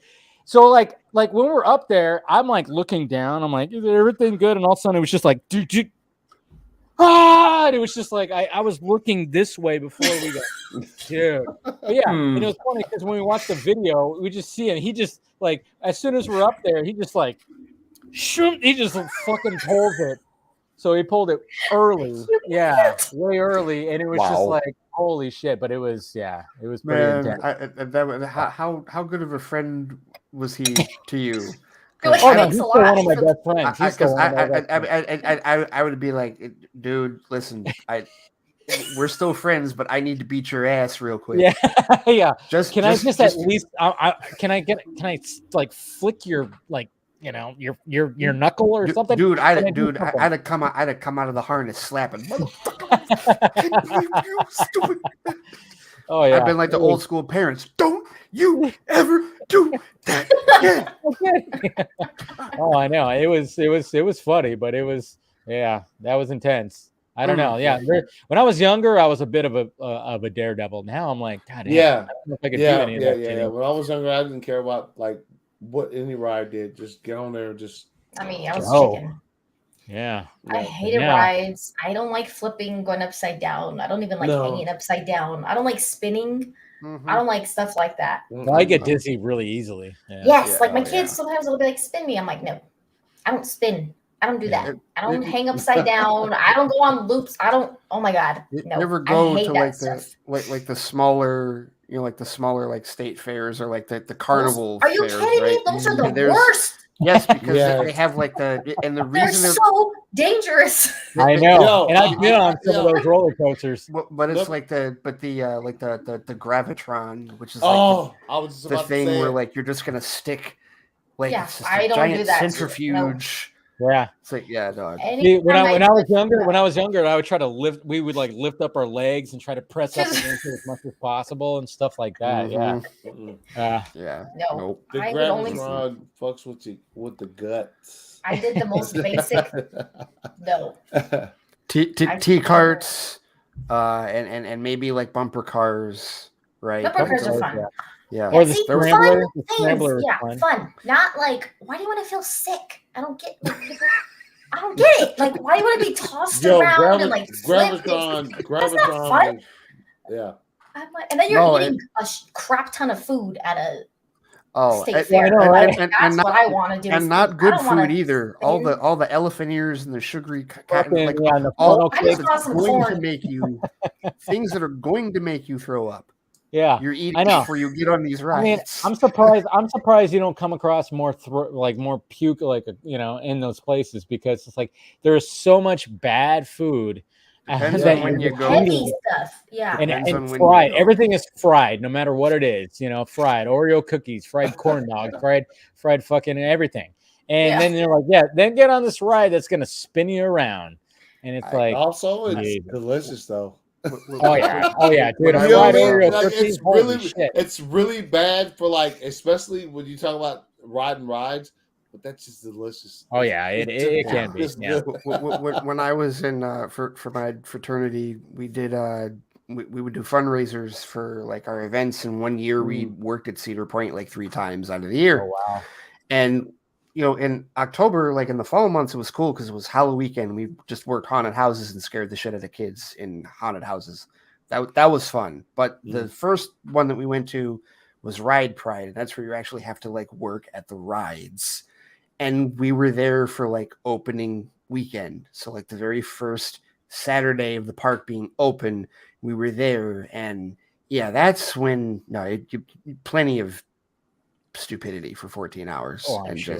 And you know how Cedar Point is, man. It's like, what dangerous ass coaster are we going to build this year that people are going to ride, and ride for like 2 seconds, and then it breaks down for 4 hours and people stand in line for forever just so that they can possibly die at it again, whatever it is. It's I'm Allie, I'm right there with you. Just I don't like to, and the worst thing is like when you get on like the wooden coasters that go like really high, like there's one in Six Flags in Gurnee, Illinois. I think it's called the American Eagle. And this coaster, it's all wood, but it's like, I don't know. Like oh, dude. 500 feet in the air. And it's just, you just, right, when you just hear the Ricky, like, I've been on a wooden roller coaster. Yeah. And I've been on one. You can hear it. Yeah. And it's so slow. Yeah. It is the slowest ride to death possible. Like right up to just like, okay. And you're so high. There was I remember one of the last times we were there, it got stuck at the top. We weren't on it, thank God. But it got stuck at the top, and it was literally a case where, they had to do the emergency, climb up the really long ladder, get the emergency people, get everybody down. I'm like, oh, no. Well, I know. Yeah, I remember one time I was at Knott's Berry Farm. They had one of the newest coasters was like one of those that like shoots you out and you go over like an arc and go straight down. And we were like, oh, should we ride that? This was years ago. And then all of a sudden, like, it broke down. They didn't have anybody in the line. And then they were testing it. And literally, we saw a car go up, and it didn't quite make it and went right back down. And it was like, all right, we're not riding that shit. Are you kidding me? Yeah. No. But the wooden coasters, oh, yeah. So, like, at the Six Flags over here, there's one called Colossus, which is really fun because all it is dips. It's just dips, and it's a classic coaster. You actually see it at the I don't know if you guys ever watched Step by Step. It's actually that. Yeah, it's that one. It's that yes. one. Okay. But they digitally put like an ocean by it, which is that was literally that's Six Flags in Los Angeles or in Valencia. Yeah. It's so funny because that's Colossus right there. I did not know that was a Six Flags. Okay. Oh yeah, that's Six Flags right there. But I've been on the wooden ones that do all the turns and stuff like that. Those things can kick your fucking ass sometimes. I remember the one in Georgia, talking about the one in Georgia when my dad lived there and I went to visit him. We went on one and literally we were just like, we walked out of that thing like, Jesus Christ, did we just get in a fight with each other? I mean, like we were like, boom, boom, boom, just like just going back and forth. And I'm like, yeah, no more of that one. That was like a little too intense. They like, because they just jerk you around. Because they're old, and the fact that they're old and they're wooden, so there isn't like the track is not as smooth as it is on like the newer coasters, like the newer one, and also on top of that, the padding is different, right? Like the metal coasters is like, okay, we need to protect your head, we need to protect your neck, we're gonna do all this. The wooden coasters are just like a metal bar with no padding on your waist. That's it. And you're just like, yeah. Oh, yeah. Jesus Christ, man. I mean, those wooden coasters will shake bones you didn't know your body had. Exactly. But besides Colossus, which is, I mean, they designed that one perfectly because it's literally you go, and then you just like the big drop, and then it's just a bunch of little drops. Then you turn and do a bunch of more drops. It's no crazy turns. And I'm like, that wooden coaster was designed very nice because the whole time you could just be like hands out, this is fun. But not on some of the other ones where you're literally just going like this ride is I am now, I don't know, I think there's one that I don't know if it's still there, but it was the Gemini was a wooden coaster it was famous at Cedar Point because it had two cars going at once. Oh yeah, I've seen those ones. Yeah. And not only did it do twists and turns, but there is literally a point on the coaster where you will lose at least one arm if you go like this. Oh yeah, like it's too short. There's not enough clearance. There's no way. Like you will. It's it's amazing. Some of these coasters, but I'm like I said, the newer ones though are like so smooth and so.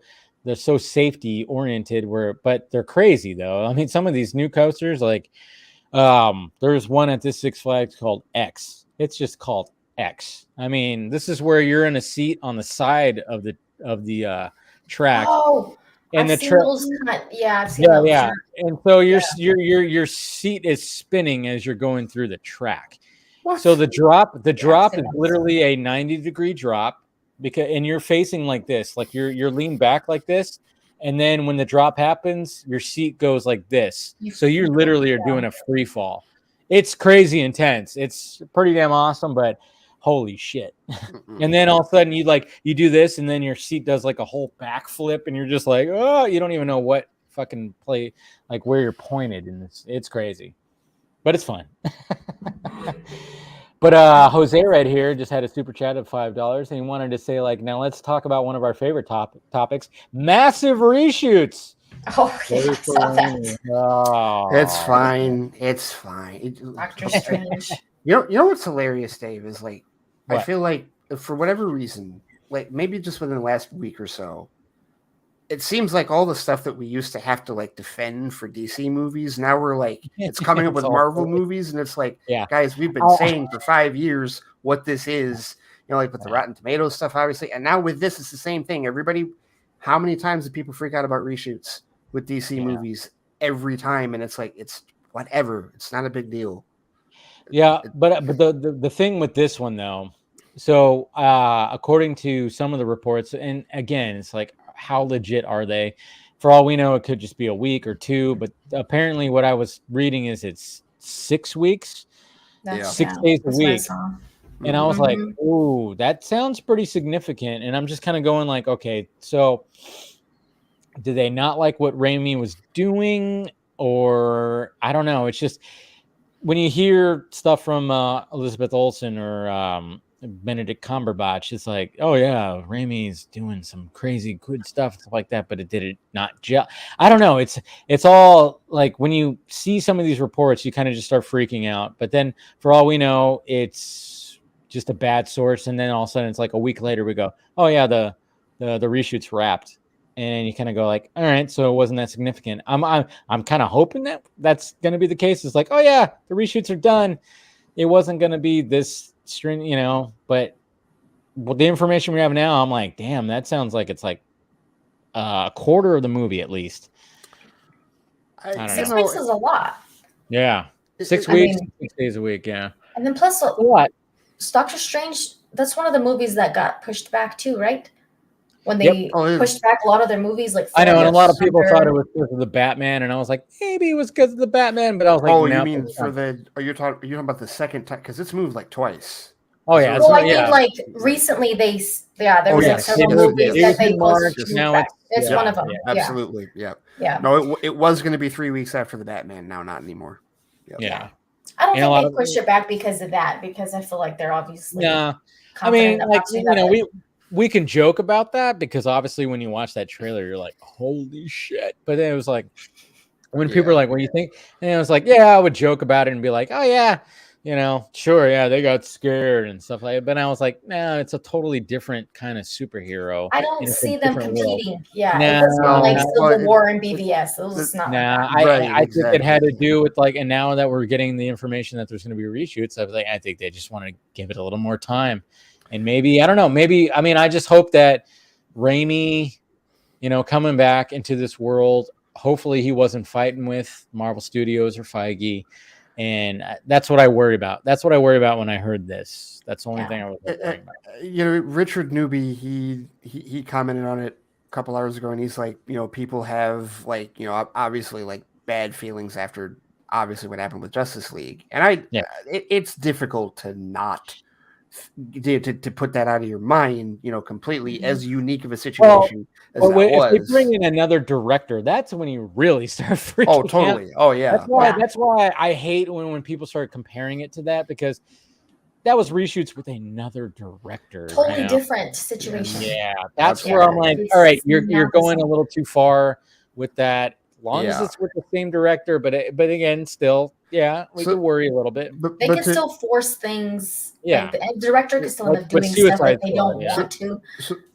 So what I think is, this is my own speculation, because remember, like, Derrickson was gonna do this movie, and then he wanted to go too close to actual horror with it. Yes, and they booted him and brought in Raimi. And I remember when they hired Raimi, I was like, oh well, that's perfect. His brand of horror will fit the MCU. That will work. So I thought it was going to be a good marriage from the beginning with respect to that, because this is already their second director on it. But on top of that, I have this feeling, like we were talking earlier about the changes that they made for Hulk's whole backstory between Infinity War and Endgame. I have a feeling that these 6 weeks of reshoots are for a story reason because of the delay.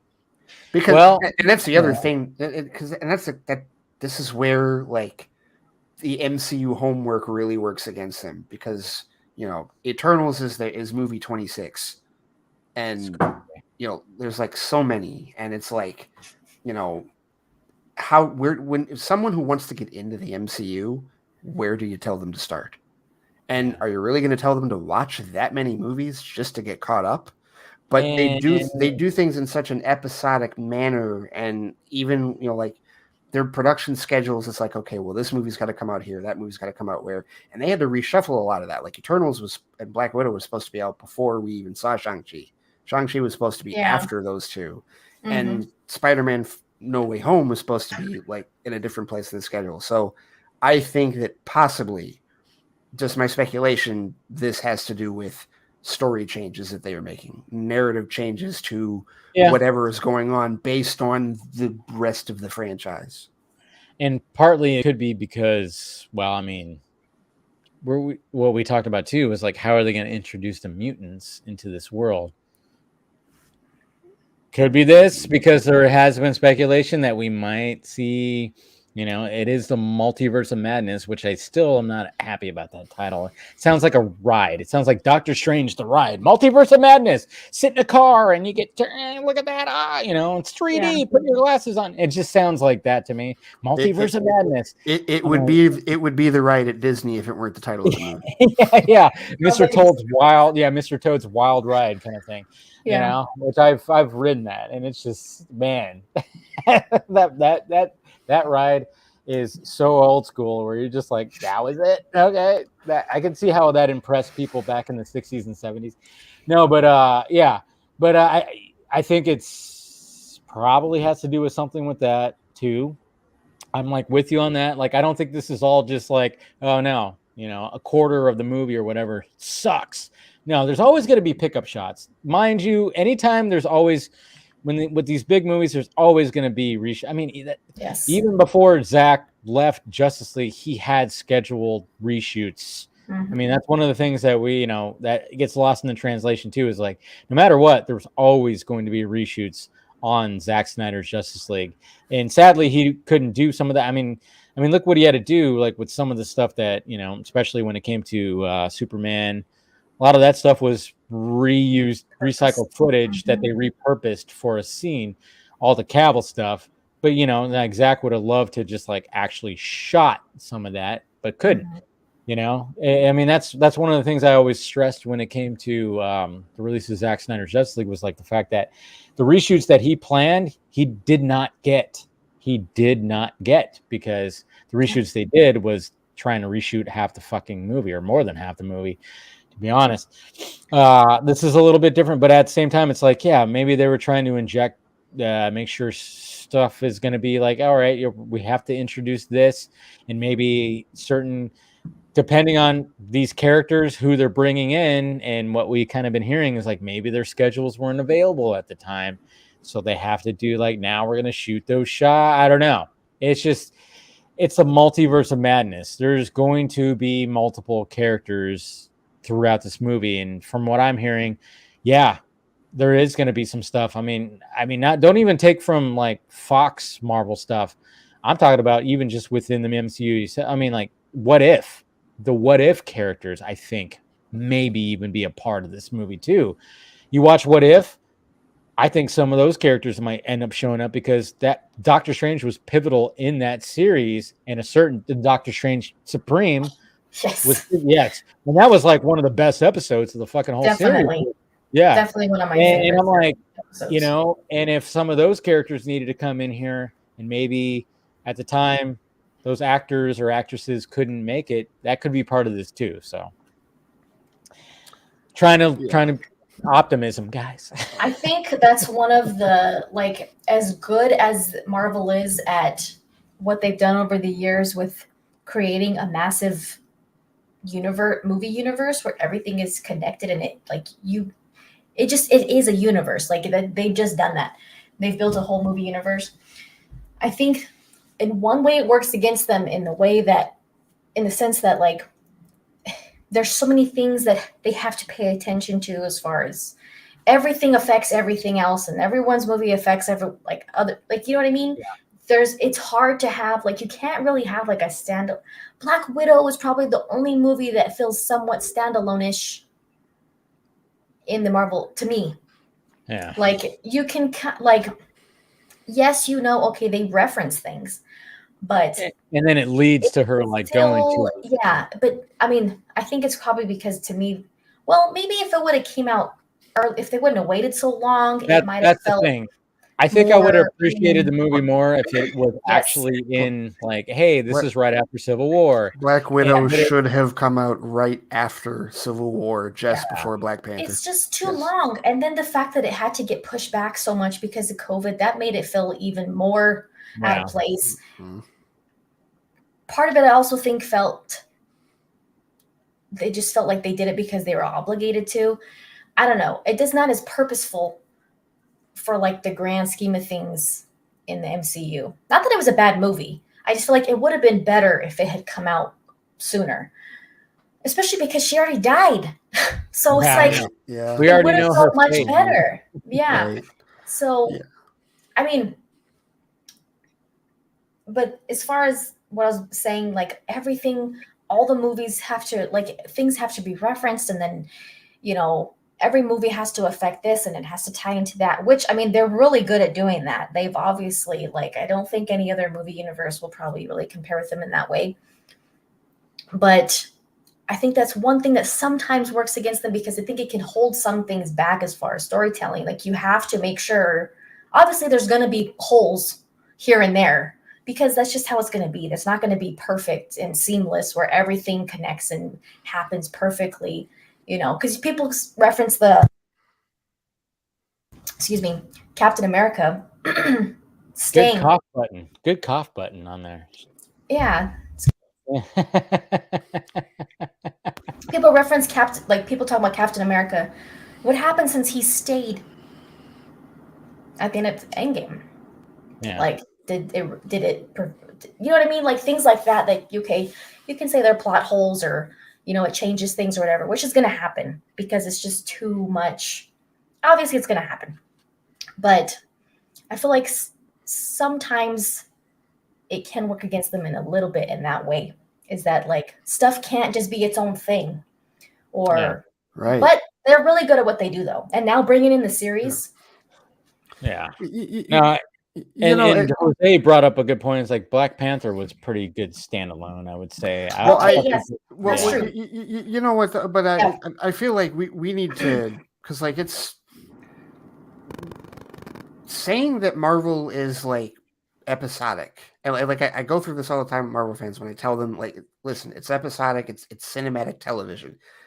That's not an insult. So like,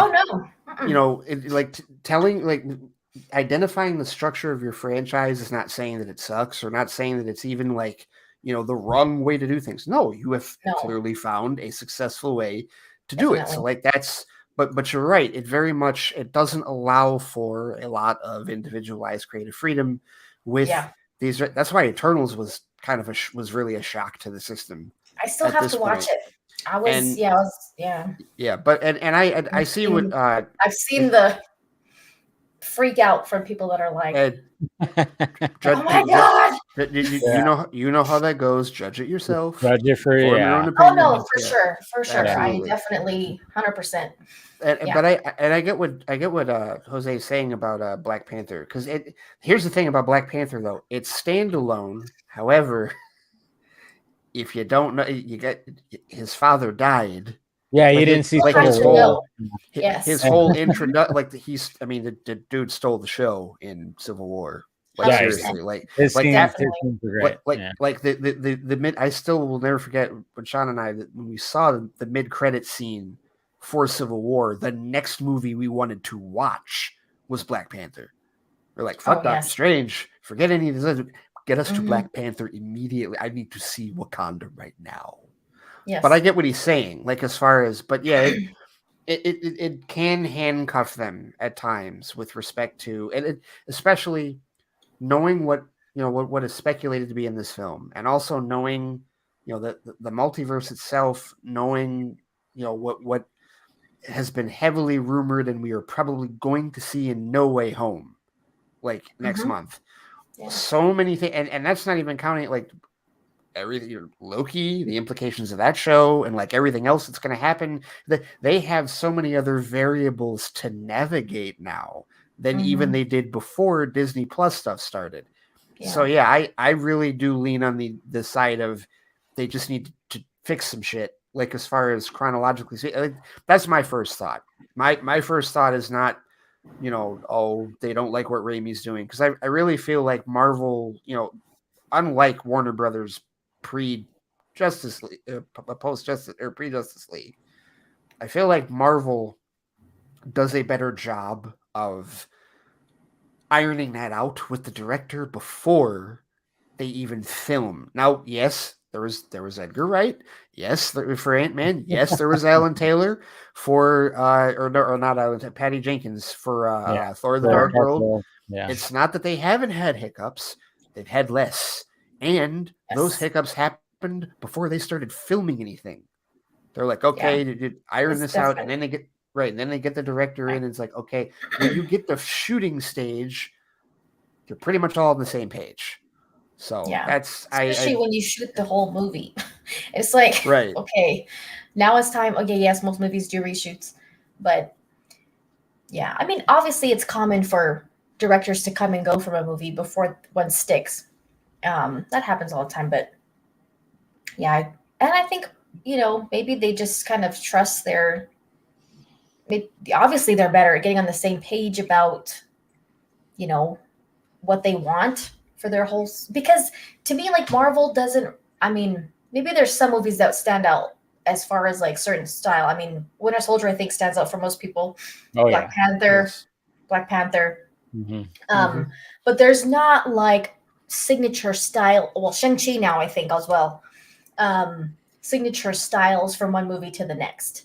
Like, no, you're right. Aside from the Russo brothers and Ryan Coogler and Joss Whedon, there's I don't think most people could name a lot of directors. What? Like, there. I believe Joss Whedon. Sorry, I haven't used that drop in a while. Yeah. Which keeps their whole cinematic universe thing going. But there are some that stand out a little bit more. But I mean, they definitely are good at. They're consistent. And I think that they've really found a method that, like, there's no doubt. Yeah, there's no doubt we can, like, totally. I mean, you can commend Kevin Feige for that, for sure. And then what's interesting too is, though, is like when it comes to Eternals, like, that was breaking the mold big time. I mean, that's one of the things that I really respected about that movie. Yeah, I might have found the movie like the middle part was kind of a little bit like, man, to me, I thought it should have been a series, because these characters just need to be fleshed out just a little bit more. And there's just certain things where I was like, I don't know. I think, I think it's just like, but I did like the fact that it broke the mold, just like Shang-Chi was starting to break the mold. Yes. Felt like Black Widow was trying to, but then it just fell into the mold. I don't know. So there was just like, it's just going to be interesting, the response, because obviously with the discourse with goddamn the critics and stuff like that, I'm just like, good Lord, it just kind of sucks when you see all that, but hopefully it just like comes to the point. Yeah. Just don't dwell on that stuff. And I think it'll be fine. Yeah. I think it'll be fine. And, so, but anyways, I think this might be a good time to wrap it up. I think we lost Anthony again, which tends to happen. He'll like disappear, and then it's just like he'll come back and his webcam will not be on, but it'll still be logged into this thing. But I think this will be a good time to wrap it up. Allie, thank you for joining in. You are welcome into the Vodka Stream Lounge whenever you'd like to come in and just talk about movies. But of course, so much. Appreciate it. And then go ahead and promote yourself right now. Okay. My YouTube channel is SuperHive, just how you see it there, 2 words. And you can follow me on Twitter at SuperHiveDC. see when I post new videos and talk about all this good stuff. So all the good Thanks. stuff and the good workout. That's right. Keep in shape. that too. Do them squats. Yes. All right. And then, of course, we have Ray.